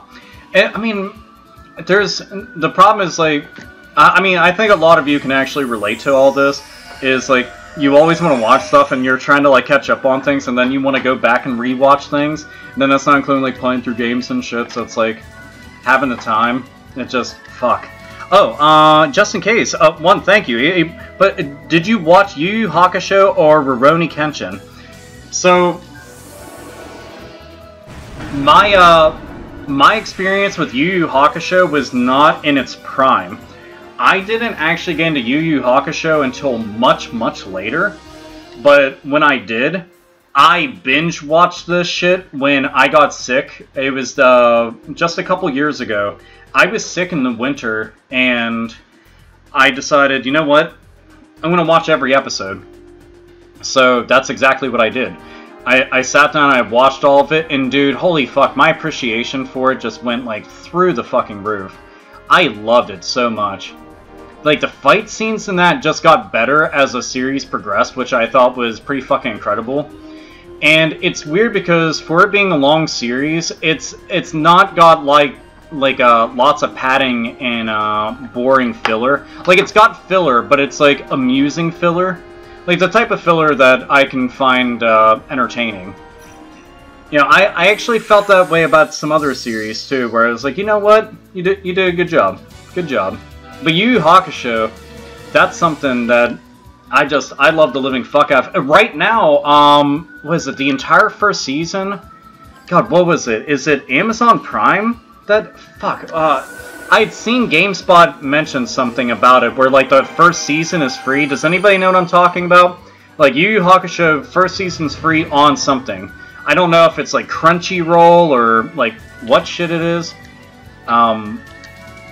But it's free, and I'm like, fuck, I need to get that. I need to get that. Yu Yu Hakusho brings back memories of early 2000s Adult Swim. Fucking A right, man. See, that, like, I had always seen it in passing. My problem was there were so many series that I had seen just in passing. And because of that, I'm actually doing the outline of this island right here, and then I'm gonna fill it in. I treat it like a puzzle, pretty much. Okay, so I did that. It's on the side. I'm gonna turn it down a bit. Yeah, that TV gets loud. Is it on Crunchyroll? Yeah, all I know is, one, Crunchyroll's the shit. Like, if you like anime, get Crunchyroll. I don't even know how else to explain it. Like, Crunchyroll's really fucking good. You know what else is surprisingly good for anime? Like, no fucking joke, and you wouldn't even think it, is Hulu. Hulu had, like, top fucking tier anime. Great anime on Hulu. Like, a lot of good ones. I was like, dude, holy fuck, I can't believe this.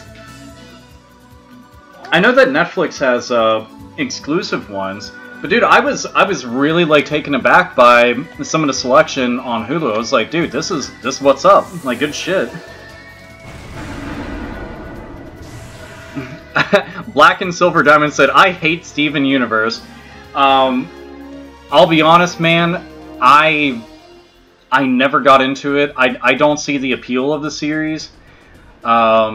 Like, I watched an episode and I was just like, I don't like this. I don't like this at all. It's not very entertaining to me. I don't like the story. I don't like the art style. I think it's very pretentious. I mean, if you like it, you like it. Hey, that's good for you. But it's definitely not my thing. Not even in the same fucking, like, universe at all. Grapefruit had asked, AlphaOmegaSin, did you watch Pokemon Origins? damn, I forget. Was Pokemon Origins the one that kind of just retold the events of Pokemon Red and Blue? Yeah, What's that? One that was like what, It's four only, or 6 episodes. yeah. 4 episodes or so. Dude, that one is the fucking shit. Fucking sweet. Dude, I sat there. I watched that during winter, and it was weird because I was actually bummed out that some of the better scenes in the game, they just like fast forward. They're like, we're just gonna recount what had happened during these adventures, and then they focused on other things, like, you know, like fighting Giovanni, for example. And I was bummed out. I'm like, fuck, man, like I really want to see some of this shit, like with all the ghost type Pokemon. I want to see that shit, and that just didn't get realized. And I was like, man, that sucks. But in terms of like Pokemon anime, dude, that's like one of the fucking best. So fucking good. They did a excellent job there. Oh, Tits McGee had said, thoughts on black metal. Recently got into it and working my way through Bathory's discography, but always on the hunt for more band recommendations. Watain. Watain right now is probably one of the best bands within the genre that is like actively going and is consistently producing high quality albums. Just hit that shit up. You will not regret it whatsoever. I got to see them live on a trip to New York with my brother, because randomly me and him will go and see shows together, and we're always traveling out of state just because in Pennsylvania, if you want to see any good shows, you have to go all the way to fucking Philly, and that's like a 5-hour drive, whereas we can go to Ohio, which is way fucking closer, because that's only like, I don't know, like a 3-hour drive or so. But, dude, it was worth the drive going to see them. Like, so fucking awesome, man. And they're brutal as shit, too. We used to actually have a wall banner, or flag, I guess, in a lot of ways, hanging on my front door of them, like, with the actual, like, wolf emblem on it and shit. Very fucking cool looking. Then had, like, some satanic shit on it. You imagine fucking, but, I mean, you couldn't really see it through the window, so the look on the face of the dude dropping shit off, like, what the fuck? Let's see, the only band, how about White Zombie Alpha? Grew up on that old school Rob Zombie. I mean, I grew up on both Rob Zombie and White Zombie. I mean, White Zombie was always good. Rob Zombie was only good for his first couple albums, and then his music declined straight into the fucking, like, bowels of hell itself. And not in a good way. And never came back. Like, his music just came off as fucking hokey. It was really bad. And even, like, his older music, it's so basic. I don't know how else to describe it. I'm just nostalgic about it. That's really about it. But I don't go out of my way to listen to it at all. Like I said, a lot of the music that I had listened to whenever I was younger, I don't really actively listen to now. Just, I guess, like, you know, you would think, oh man, you just want, like, faster and heavier music, but I was already listening to that shit when I was younger too. You know, I grew up in a household with that kind of stuff. I saw Dawkins and Motley Crue live. That's about it. Dude, the fact that you got to see Dawkins and Motley Crue on the same exact bill, that is fucking... You've got my envy, because I've never seen either, and the opportunities I've had to see Motley Crue, the tickets were way too much. But Dawkins would be the shit to see, dude. I just...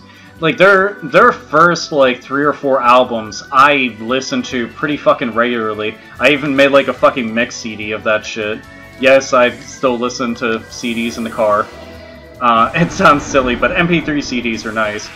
I don't really like radio at all. Like, I want to listen to my own music, and I hate using my phone because I'd have to use the YouTube app, and then you're not always getting reception and shit, so I prefer having that music there.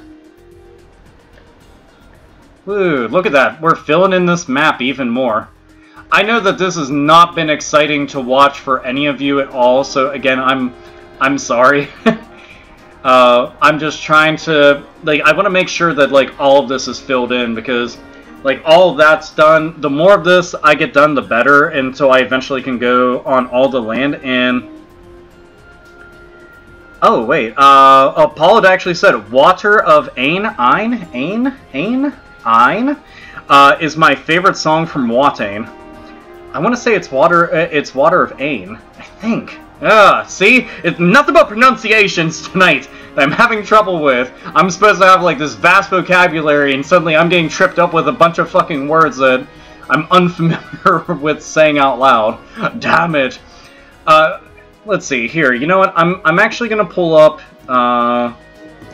some Watain stuff. I'll put it inside the chat for everybody, so you guys can check it out. Here, let's see, Watain,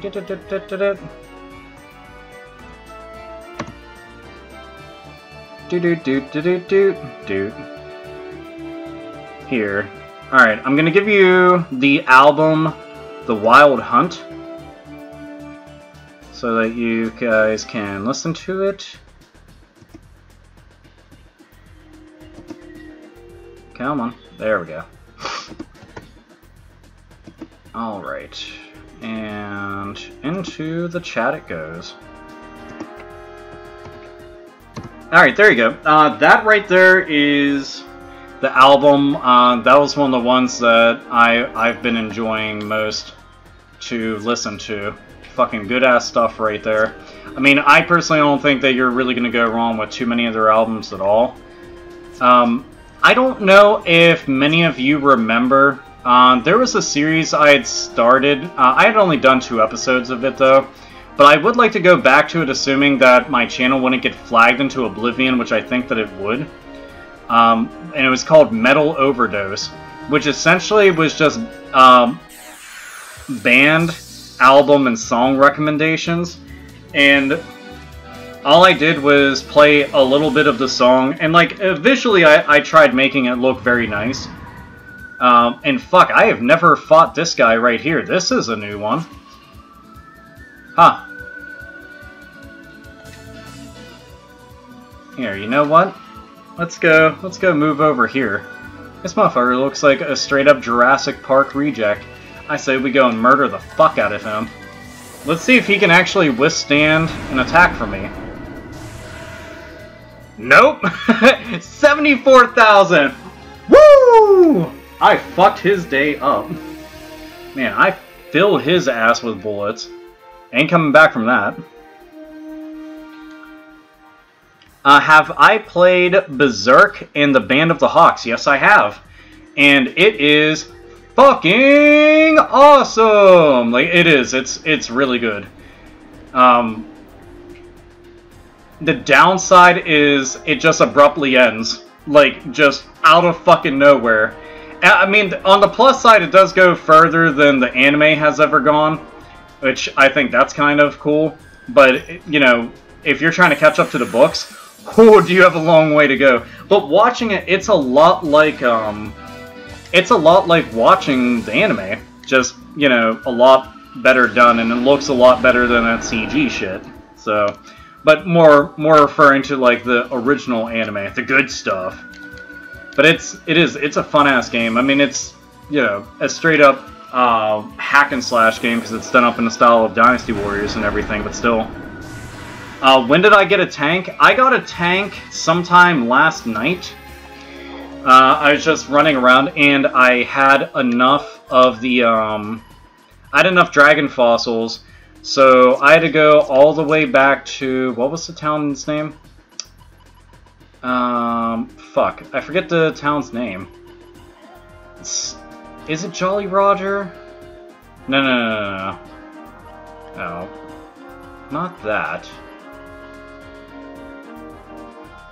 Now, I forget now off the top of my head, but you end up going back to this one town, and the girl there who originally was like, hey, I can build you a ship if you have enough dragon fossils. Well, I had her build the ship for me, and now, if you want to be able to upgrade the ship so that it can have more defense, more maneuverability, it can deal more damage, it can heal for more, then you need to get more dragon fossils so that you can go and upgrade all those. So that's kind of what, like, the currency, if you will, for being able to make this into a fucking beast. But since I can run around and just heal myself, I'm virtually unstoppable. because nothing hits for enough damage to really make me worried. So, I'm pretty good. Oh, Jolly Roger? Okay. Yeah, because I know it's the one where it's... Here, let's see. Yeah. So, you pretty much end up going and doing that, and you're able to, you're able to just, like, travel around like this, and just murder the fuck out of everything. But the nice thing is, right now, this is the perfect time for me to actually be grinding, because the amount of experience that I get from these battles is higher than I'll get in any of the dungeons that I go to. And the amount of money that I get is also higher than I'll get in any of those dungeons. So, while I'm filling out this map, I'm actually getting, like, I'm getting proper experience, I'm getting proper money, I'm not having to waste resources on my characters and keep running back and forth to any kind of inns or use heal berries. And, yeah, it's just, like, this is, like, the perfect time to go and do that shit. Don't you need fossils for your guns? Yeah, that's one of the drawbacks. You can actually farm fossils from certain enemies. I know that, because I mentioned it earlier when I first started up the stream, there's this one enemy, he's actually right outside of Jolly Roger, and he's in a bunch of different areas too. Oh wait, no, I want to go this way and fill in the map. As soon as you go and you fight him, he has a percentage chance of actually dropping a fossil. Well, you can increase your luck and increase the chances of you getting that. Originally, I thought that you could increase that chance by trying to steal, but it turns out that you can't steal any of the fossils, at least from that enemy. And I know that there's guides for grinding for that, but I haven't looked them up yet. So, I'll have to go and check that shit out. Which Wild Arms is your favorite? It would probably be 1. 1 is most definitely my favorite Wild Arms game, which technically, I guess you could say Alter Code F is my favorite Wild Arms game. And this is followed at a very, very, very close second. Just, I love those two a whole bunch, and Wild Arms 2 would be my third favorite. Let's kill this. My throat has gotten so dry throughout this entire fucking live stream. I'm having an ass attack? Well, I'm sorry to hear that. At least put on a fan or open a window. Don't get stuck in there with that. Unless you're trying to, like, prove a point to somebody else and, like, hotbox them in there with all of your own ass chili. Then you're clearly a cruel person. Whoops. Alright, let's see. Fill this in. Yeah, right now this is Wild Arms 3. Like, what you're actually watching is Wild Arms 3. The first one came out on PlayStation 1. The second one came out on PlayStation 1. The remake of 1, which is called Alter Code F, came out on PlayStation 2, and then Wild Arms 4 and 5 also came out on PlayStation 2. They were a bit later releases. And then there's, I believe it's called Wild Arms XF, I'm going to say it is, which is a tactical Wild Arms game. It's good, but it's definitely not nearly as good as, like, you know, Final Fantasy Tactics or Tactics Ogre, Let Us Cling Together, which is also on PSP. But it's not bad. I give it a pass just because it's still got the whole Wild West vibe going for it, which to me makes it a bit more interesting. Hey Alpha, what is your favorite Metal Gear Solid game? Mine is Metal Gear Solid 3 Substance. My all-time favorite is the very first Metal Gear Solid game on PS1. Though I did like Twin Snakes. I thought Twin Snakes ended up getting a lot of flack from people, and I thought that was weird, because I'm like, but it's a very good remake. Like, very good. It stays true to the original game, doesn't deviate from that at all. And people, they fucking shat all over that. I could never understand why. But I like that one a lot. Metal Gear Solid 3 would be my second favorite one. I haven't played the newest one that came out, though. Like, I never played it at all. I've heard conflicting things about it.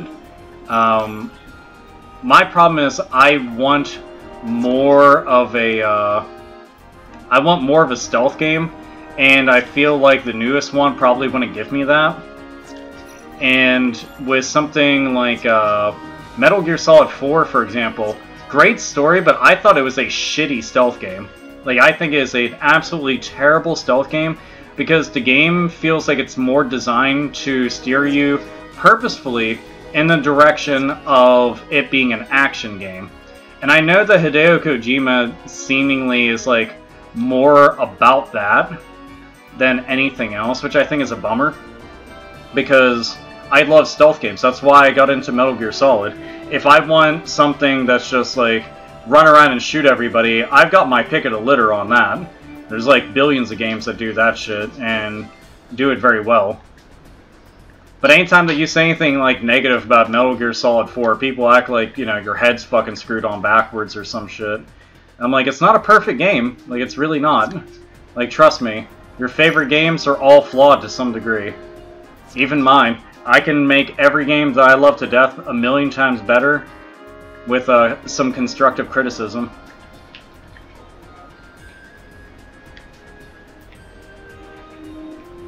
I bought the collector's edition of Metal Gear Solid 5 The Phantom Pain. It's not great. I like the open map idea, but other than that, meh. I mean, when I was checking out like what their approach was, you know, it seemed like they were more concerned with it being an open world game than it being like trying to make it like each individual area all about, you know, we're going to focus strictly on this individual area so that it shines through the most, you know what I mean? Where they end up, they're like, oh yeah, you can ride on horseback and go all over the place, or take this vehicle and all this shit. I'm like, we got too many open world games. I'd rather have like a linear game that does stealth extraordinarily well than something like this, you know? But sometimes you can't convince them of that because they see what other franchises do, so they think that they have to adapt and then adopt. And that's not the case, but, you know, preferences. Oh shit, and Paul with the Snake Liquid! I thought the storyline also got pretty fucking goofy with a lot of that shit. I thought they got a bit overboard with some of the stuff that they were trying to achieve with it. I was just like, man, this is getting all sorts out of control. I mean, he's all about that kind of stuff. Like, I mean, I can dig it, but man, I just felt like Metal Gear Solid 1 was already a pretty fucking deep-ass game as it was. But after that, like, I think that Metal Gear Solid 3, personally, that has, like, the best story. Like, of the entire bunch. If there was a story of any Metal Gear that I was going to choose over the other, Metal Gear Solid 3, like, by far. Oh, shit. Jody Wales had said, which Wild Arms should I play first? I mean, I'm always going to tell people to play stuff in order. But you don't need to play the Wild Arms games in order. Because they are their own individual game. Like, you don't need to play Wild Arms 3 to be able to play Wild Arms 4. You don't need to play the first ones to be able to enjoy this one. But if you do, play Wild Arms 1/Alter Code F and Wild Arms 3. Those are always going to be my biggest recommendation, so to check those ones out. And they're not expensive games right now, so now's a good time to get them. And this is on PS4 right now. Like, it's seriously, like, what, 10, 15 bucks, some shit like that, for arguably, like, one of the better PlayStation 2 RPGs. That's fucking worth it, in my opinion. I've poured a lot of hours into this game, and not even just on this playthrough, just, like, in general. I poured a lot of hours into the series. So, give it a go. I mean, if this seems like it might be your bag, like I said, like, this might not be the best, most ideal presentation for showcasing it's good points, but that's because what I'm doing is like pretty fucking specific. Oh, and was it Gorgy? It said, ever listen to Let Us Pray by Vital Remains? Fucking yes, I have. I listened to the entire Vital Remains discography. I have all of it, so, I mean, got to.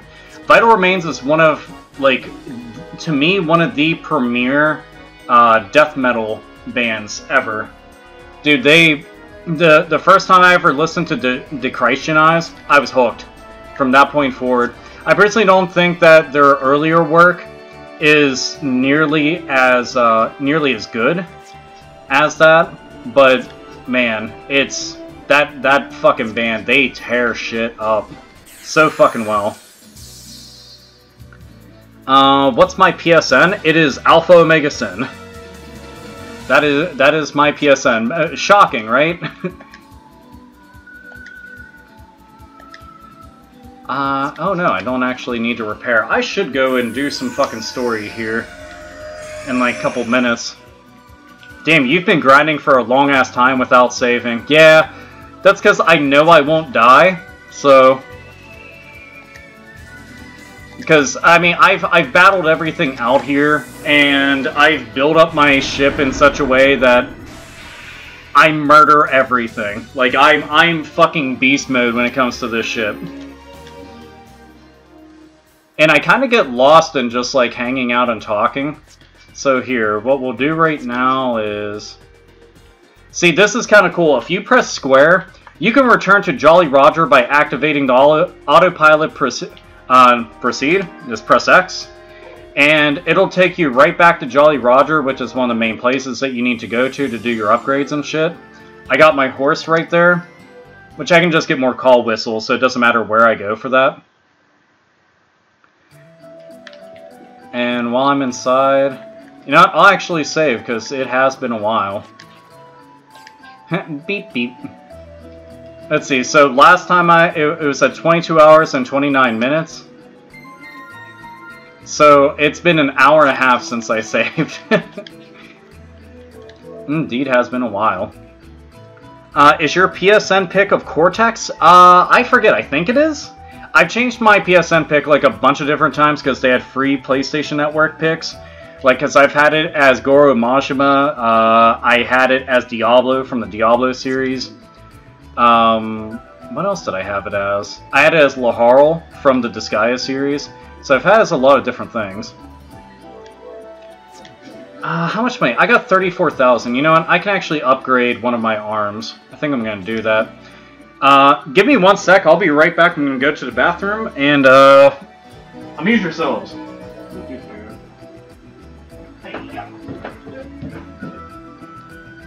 You're a kid now. You're a squid now.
My name's not Andrew.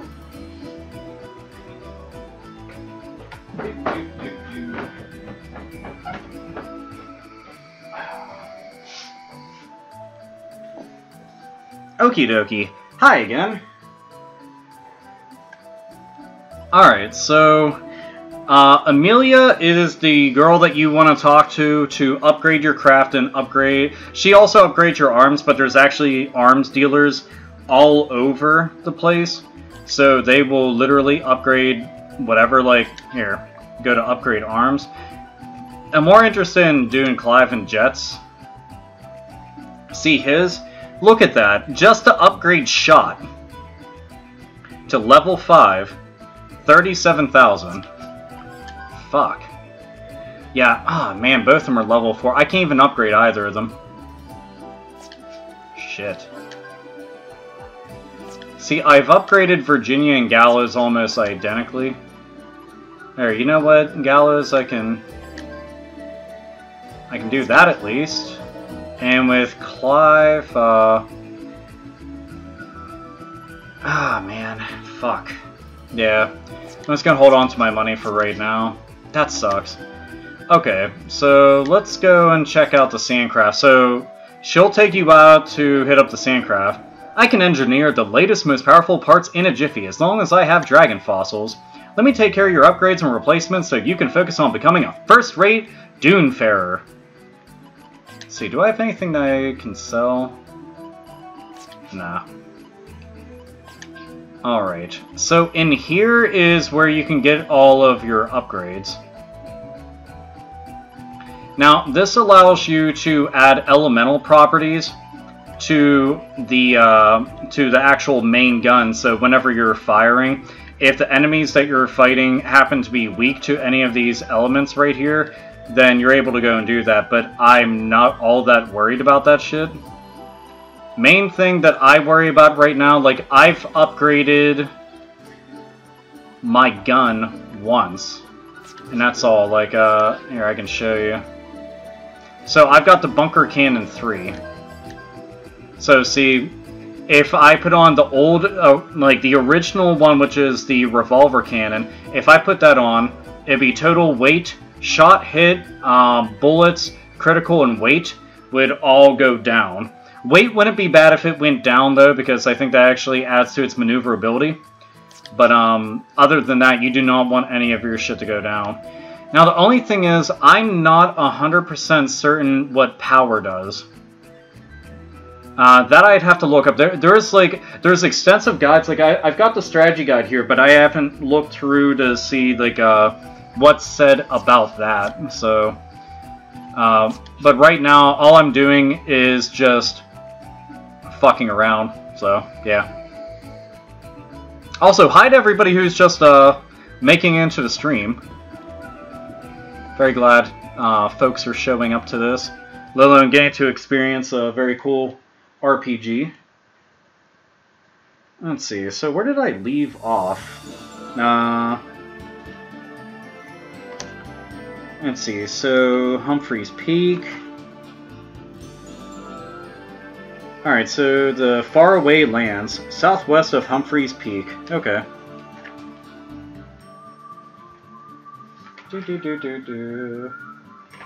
Alright, so southwest of... Oh, shit. Tits McGee, it said, favorite place you've ever lived / visited? Got anywhere that you want to see before you die? A lot of places, honestly. My favorite place I think that I visited is probably down in Texas. Like, I enjoy Texas a lot.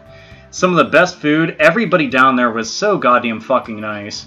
And that's why I've gone down there so often. I have a lot of friends down in Texas, so I go down there whenever I can, and it's cheap to go down there too. Some of the best food that I've had down there, and it's just very cool. And my favorite place to live, I've always lived in Pennsylvania. I probably wouldn't change it because I really like Pittsburgh. Pittsburgh's an extremely good city. It's cheap to live here. We have really good schools. We don't have like a drastically insane crime rate or anything like that. We do have some very fucking mean neighborhoods to stay out of, but every area, as far as I'm concerned, has that, except for like the Midwest. Let's see. Where the fuck's Humphreys Peak at again? Alright, so I gotta travel all the fucking way over there. Shit.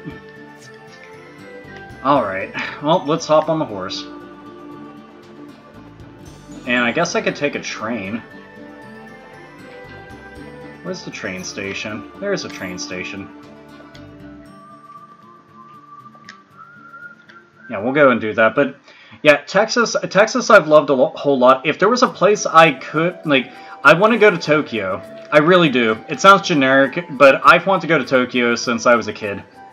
I always thought that the shit that they had there was so awesome. I have friends who live in Japan and shit. Like, I would like to see a lot of Japan. Not just, like, the city. I'm talking, like, I'd love to see even, like, the residential areas. I would love to see, like, anywhere that they have trees, because I'm all about nature and shit. I sound like a fucking hippie now. I'd really like to go to Ireland. I'd like to hit up Norway at some point. I'd like to go back to Canada. I really enjoy Canada. Canada just reminds me of Pennsylvania. But, yeah, it's... for me, I think those would be some of, like, the main places that I'd want to go. Like, Ireland is absolutely beautiful, and when my mom was alive, I remember her telling me that we actually have a decent amount of family in Ireland, but I've never met them, and I don't even know who they are. So I'd have to do, like, some family tree type shit and go and look it up, because, well, I've got family there, and I've never met them, which, I don't know their names, like, I don't know anything. I just remember her telling me about that stuff, and it was always something I thought was kind of interesting. And Japan's so fucking cool. Like, Norway would be awesome just because I like metal a lot, and when my brother went over to Norway, whenever he was doing tours and stuff, he said Norway was the shit. Humphreys Peak. Okay, so I gotta go up and to the right. Let's run. Ah, fuck. Okay, so I'm gonna have to take the train again. Oh man, I got ambushed! I got bamboozled! These guys look like they mean business.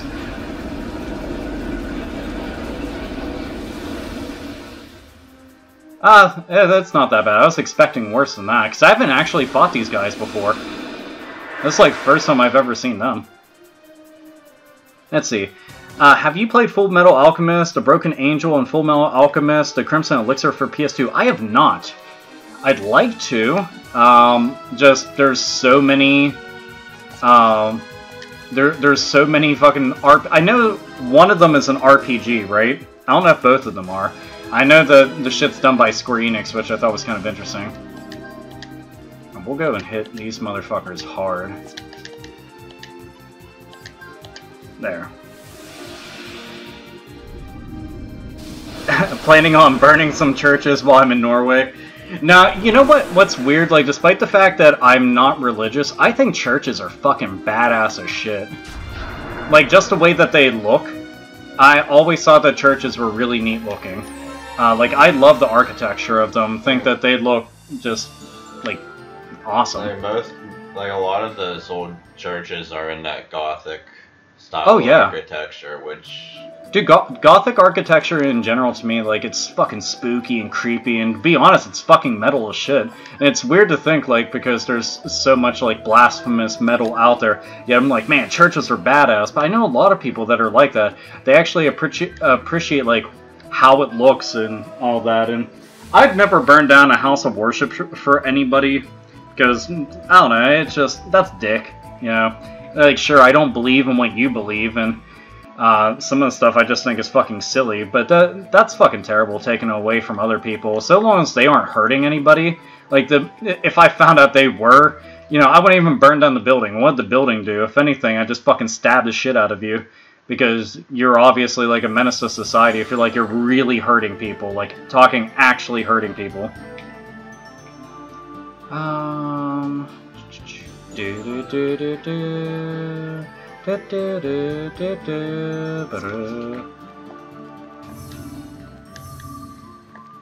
Alright, I need to make sure that I'm going to the right place. Whoops.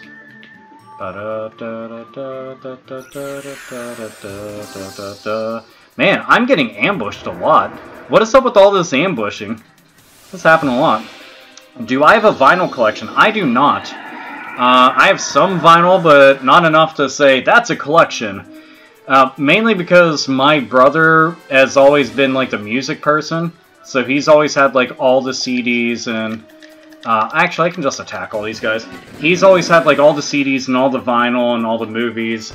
I've been the video game guy, and I also had a shitload of comics and books and stuff, so we kind of had a lot of media covered between the two of us. And I've lived with my brother like so many different fucking times, so I always feel like we're still young and sharing shit. And that might seem silly to some people, but I can always borrow it off him if I want. As a matter of fact, I'd sold him a lot of my music collection way back in the day just so I could invest more into my game collection. Oh wait, man, her fucking, her luck is bad. No wonder it's like fucking up for her. Alright, let's see, so... Oh wait, that is southwest. Huh. Well, shit, I can't go that way. Bamboozled again? Now, let's go over to this town over here. Have I been to Chicago? I've passed through Chicago, and I've had layovers in Chicago. That's about it. And it sucks because I have friends who live in Chicago, and I'd love to go and hang out with them. Like, I think that would be awesome as fuck. But I've never been there. I'd stayed not too far from Chicago, and I was supposed to get taken there because the girl that I was fooling around with at the time, she was like, "We'll drive there," and then that week her car got fucked up, so we didn't get to do anything at all. So I was kind of bummed out by that. I was like, fuck. Lost by 0.2%.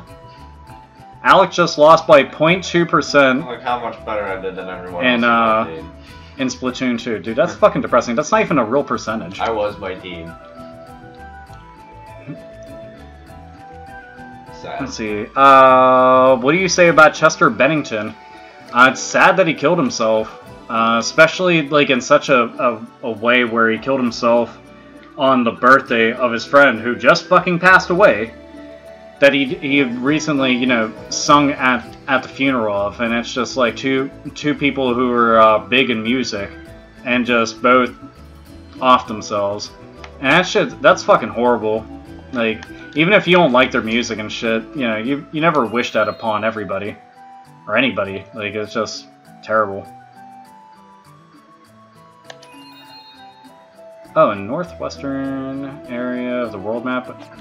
Okay, so I've already actually checked that area. But, like, me, for example, I'm not... Like, I don't even like Linkin Park at all. Linkin Park was never a band I was into. To be honest, I found them cringeworthy. Never enjoyed their music, but never something where it's like, yeah, I hope they die. Like, that's like, fucking ridiculous. But when I heard about that shit, I was shocked by it just because, you know, I know they'd done stuff with Stone Temple Pilots. I'm not sure if he ever did any, like, solo work at all, but it's just, when you have friends and shit who have actually, like, committed suicide, and then you hear about that stuff, like, you know, it resonates a lot more with you. Like, I've had family who have killed themselves, I've had friends who have killed themselves, and it's just, I take a lot of that stuff very serious. I hate whenever it's, like, made light of. Like, some people just, like, you know, talk about killing themselves just so that they can get attention. And I hate that shit even more. I'm like, man, fuck you. Like, it's not fucking funny.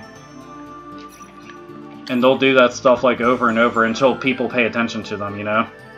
Oh, shit. Tits McGee had said, lived in Norway for the latter half of the 90s, and hands down most beautiful country I've ever seen. Stavanger, Bergen, and Trondheim? God damn it, there's so many things today. It's like the stream of me not being able to pronounce things are must-sees. Dude, there's, like, when my brother went overseas, like, he actually had recorded a lot of footage of all of his escapades over there, and everything I had seen looked so fucking awesome. And I do admit, like, even outside, like, shit that he's shown me, I thought that was a very pretty place. And there's been, like, quite a few friends and chicks I know that have lived over in that area that I want to hang out with and stay with and shit, just because they're very cool people, very sweet people, and I think that'd be fun. I just always feel weird staying with people because I always feel like I'm in the way, you know? Even when you're not in the way, you feel like you're in the way. Fuck, that hits for 1,000. God damn it. Hey, I got a dragon fossil, though. That's not bad. Not bad at all. Man, that was fucking brutal as shit. See, I would need my horse to get over that gap right there. Alpha, what do you not like about Resident Evil Operation Raccoon City? Was always curious, as it was one of your more favorite Resident Evils. To me, it doesn't feel like a Resident Evil. It feels like a half-assed attempt at a SOCOM game that's not fully realized with a Resident Evil skin on it. I thought the matchmaking was clumsy. I thought that unless like you're into playing online games, which I'm not, the game's kind of useless to you. Man, another dragon fossil. That's back-to-back. Fuck, I might actually try getting dragon fossils out here. Because, dude, I really fucking need them. Here, we can also look around on the map for stuff. You know what? Fuck it. Let's go over here.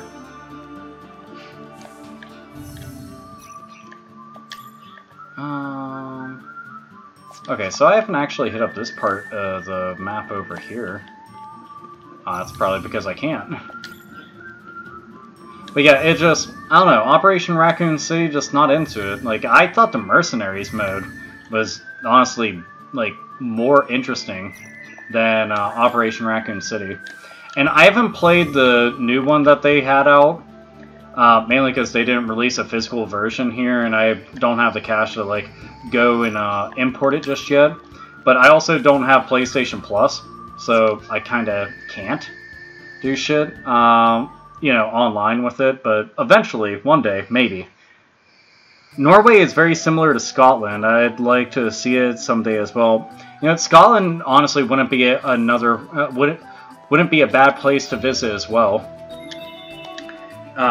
To me, I always thought that like Scotland looked really cool, and a lot of people that I've met that were from Scotland, actually a lot of people like in Europe in general, have been very fucking cool to me. And I find it kind of odd and interesting that there's like on my channel, like, you would think that I'd get way more chicks in the United States hitting on me. No, way more like chicks from like Europe and shit, especially England. That was something that kind of caught me off guard. I was just like, why do girls in England like me so much? So apparently, like, if I lived in the land of fog, I would do pretty well for myself. So I always thought that was like really amusing.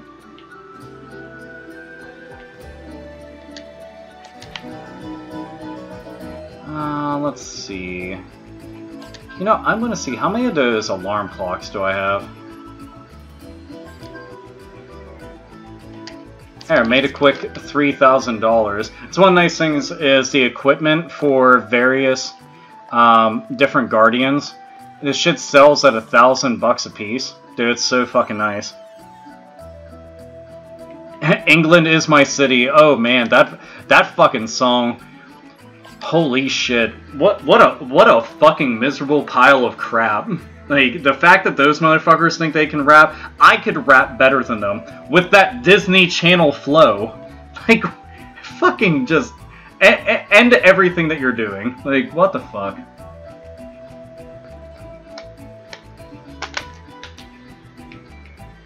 That's not fog these days. It's smoke from all the terror attacks. You know what? Yeah, that's one of the downsides to England, dude. I don't know what the fuck is going on with, like, the people in charge over there, but they are just letting anything happen there. And it's fucked up.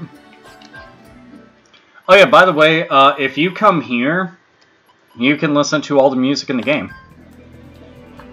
I thought this was awesome that it has all the music. Here, let's listen to Battle 6. So, another, like, little boss battle type theme going. So I found an area like that in the last two games I played. This and Nier Automata. Automata.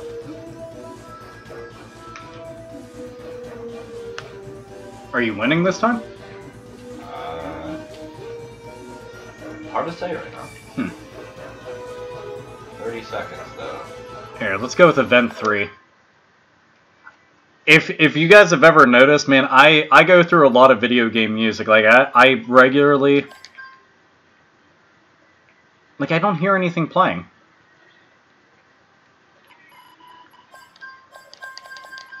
Oh yeah, we're winning. That's kind of weird.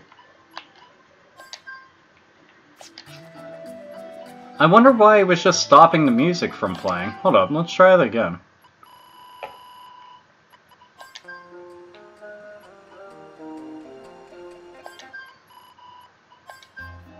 Okay, there we go. Oh, that's why. I was actually not hovering over the right thing. I didn't even notice, like, the cursor was moving around on the top portion of the screen. Yeah, Jake Paul is pure fucking cancer. If you need to know anything about Jake Paul, go watch H3H3 Productions. That's everything that you need to know, because he covers that shit fucking amazingly. I love his channel so much. AlphaOmegaSin, you should try playing Killer Instinct for Super Nintendo. Yeah, if I wouldn't get flagged by Nintendo for fucking streaming their stuff, I would consider it. As a matter of fact, I did try... Well, I did Let's Plays Super Mario 3D Land, or 3D World, on Nintendo Wii U. Yeah, that didn't go so fucking well. They flagged every single one of those videos. I was kind of pissed. And it's like, really, guys? Like, that fucking sucks. Can't fight on an empty stomach, but still I suppose it takes more to win than just food. I don't know about that. You gotta have friends, too. I mean, out here, yeah, that shit helps. Papa bless. Papa bless!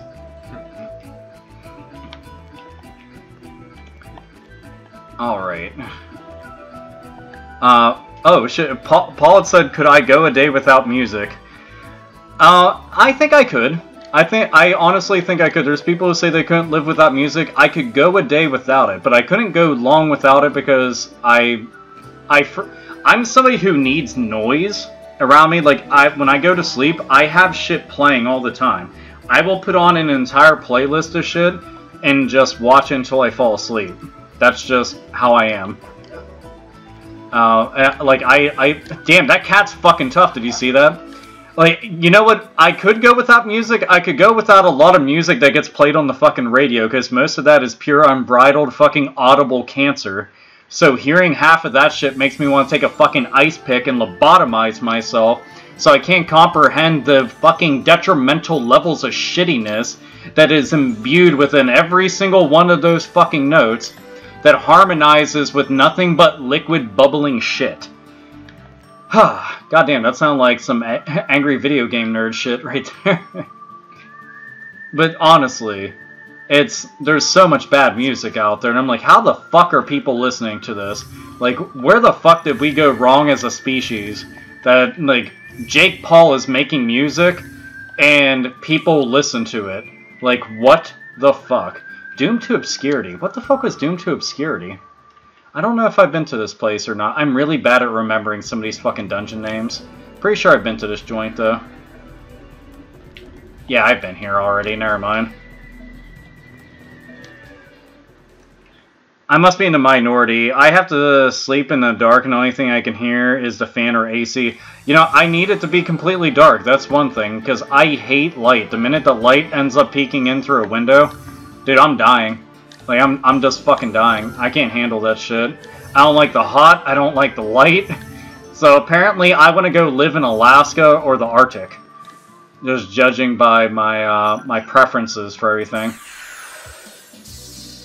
I usually put headphones in and play stuff, but Painkiller by Judas Priest or something. I mean, Painkiller is one of the best fucking albums. God, I hate these fucking guys. They can actually, like, bring your HP down to 1. For no good goddamn reason.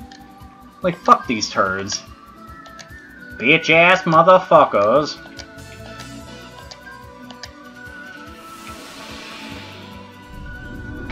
Oh,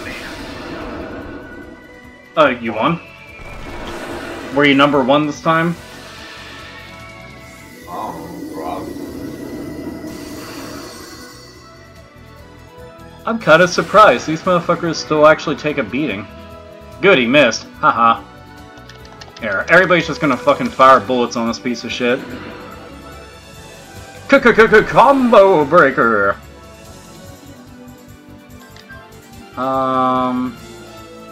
Yeah, let's just have Jet try. Good shit, he actually opened it without blowing up in his face.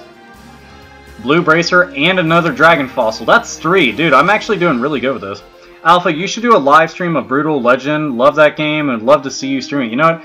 I would like that. I just need to... The downside, I talked about this in a live stream, is...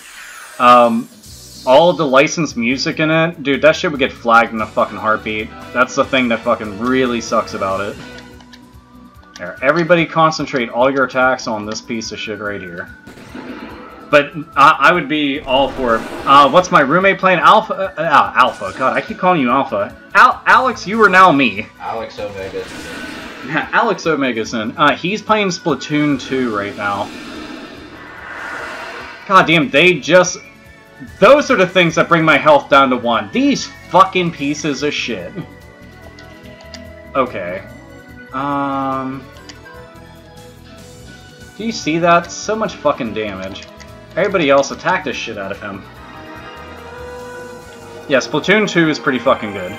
But the licensed music, nah, that's about the only thing that's really keeping me from doing that. And I guess we can have Jet try again. Don't blow up! It blew up. I shouldn't have said anything, I basically jinxed myself. But 4 Dragon Fossils in a row. Dude, I'm digging this. I mean, some of the battles are a pain in the ass just because the enemies hit hard, but I've got lots of healing items. Hey Alpha, what's your favorite Crash Bandicoot game from the original trilogy? 2. Cortex... Oh, you actually said it. Mine's Cortex Strikes Back. That one's just... It's an awesome game. I don't know how else to really put it. I also thought that it was like the biggest jump in terms of like quality. I liked a lot of the levels that were on it, and it was just extremely charming. They did the storyline a lot better, the graphics were a lot better. You know, 3 was a fucking fantastic game, and 1 is awesome as fuck, but nah, 2's definitely like the better of the series.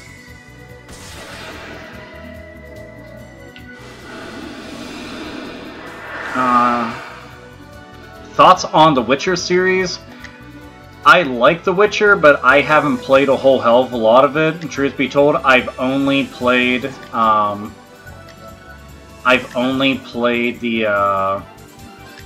what do you call it? I've only played Witcher 3.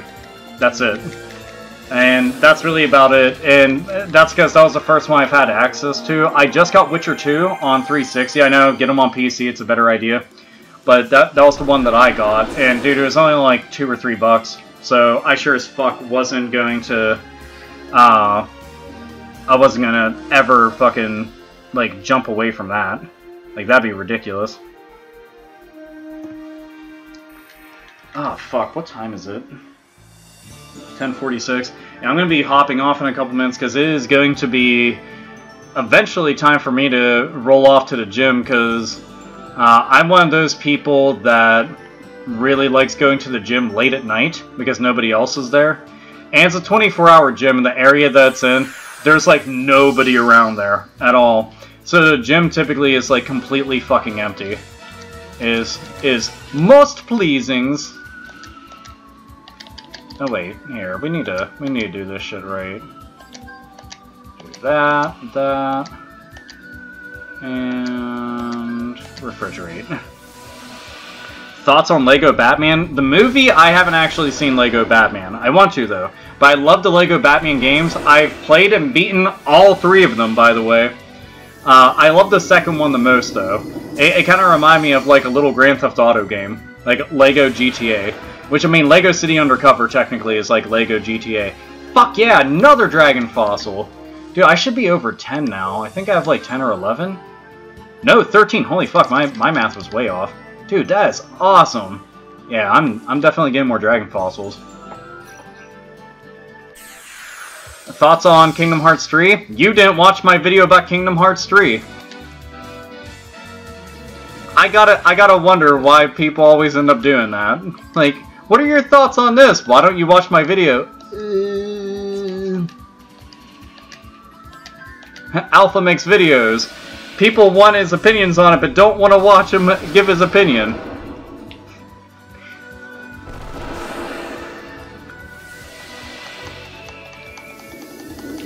I go to the gym AlphaOmegaSin. I mean, I've been going to the gym for years now. Plus, like, I don't know if you noticed, but like I've got these little resistance bands behind me because I was using those earlier in the day and doing push-ups and shit. But yeah, I mean, I've worked out ever since like middle school. That's when I started getting into it, and oddly enough, wrestling is the reason why I got into working out, because I want to take care of myself. And then I started reading up about it and just understanding like the importance of like maintaining your health like physically and shit. And that goes for like diets and shit, but my diet is fucking horrible. I have a trash can diet. All like every girl I've dated is like, how the fuck are you thin and muscular with your diet? You have a carb-heavy diet and you eat trash. And I'm like, yeah! I mean, I eat a lot of stuff too, but that's like a lot of it. But, yeah, dude, I'm definitely going to bounce on out of here. I just want to thank you all for showing up to the stream. I just did this because I had a little bit of time to hang out and just shoot the shit with everybody. And you guys actually helped me fill in a lot of this fucking map. Because that whole lower left-hand portion was, like, not filled in. But seriously, thank you. But I'll do another live stream. I'll always post on Twitter, so follow me on Twitter and Facebook and stuff. So I always end up posting that shit on there. But, yeah. So, to conclude the live stream, not the video, this is AlphaOmegaSin, as always. Nerds, nerdettes, and gamers, game the fuck on, and play Wild Arms. Wild Arms is good. Play the Yakuza series. Play the Onimusha series. Play Shadow Hearts. I need to live stream Shadow Hearts. No joke, Shadow Hearts is something I want to live stream. But seriously, thank you all for showing up, and keep me company because it passed the time. Because I really need to get this map to 100%. I'll do more the next time. Like, I'll actually be doing story next time. I've just been kind of grinding, though. And send me your friend codes so that we can play Splatoon. Yeah. Well, no one knows you. And fuck friend codes. Nintendo needs to do away with them. But anyway, I heart all of you. They're awful.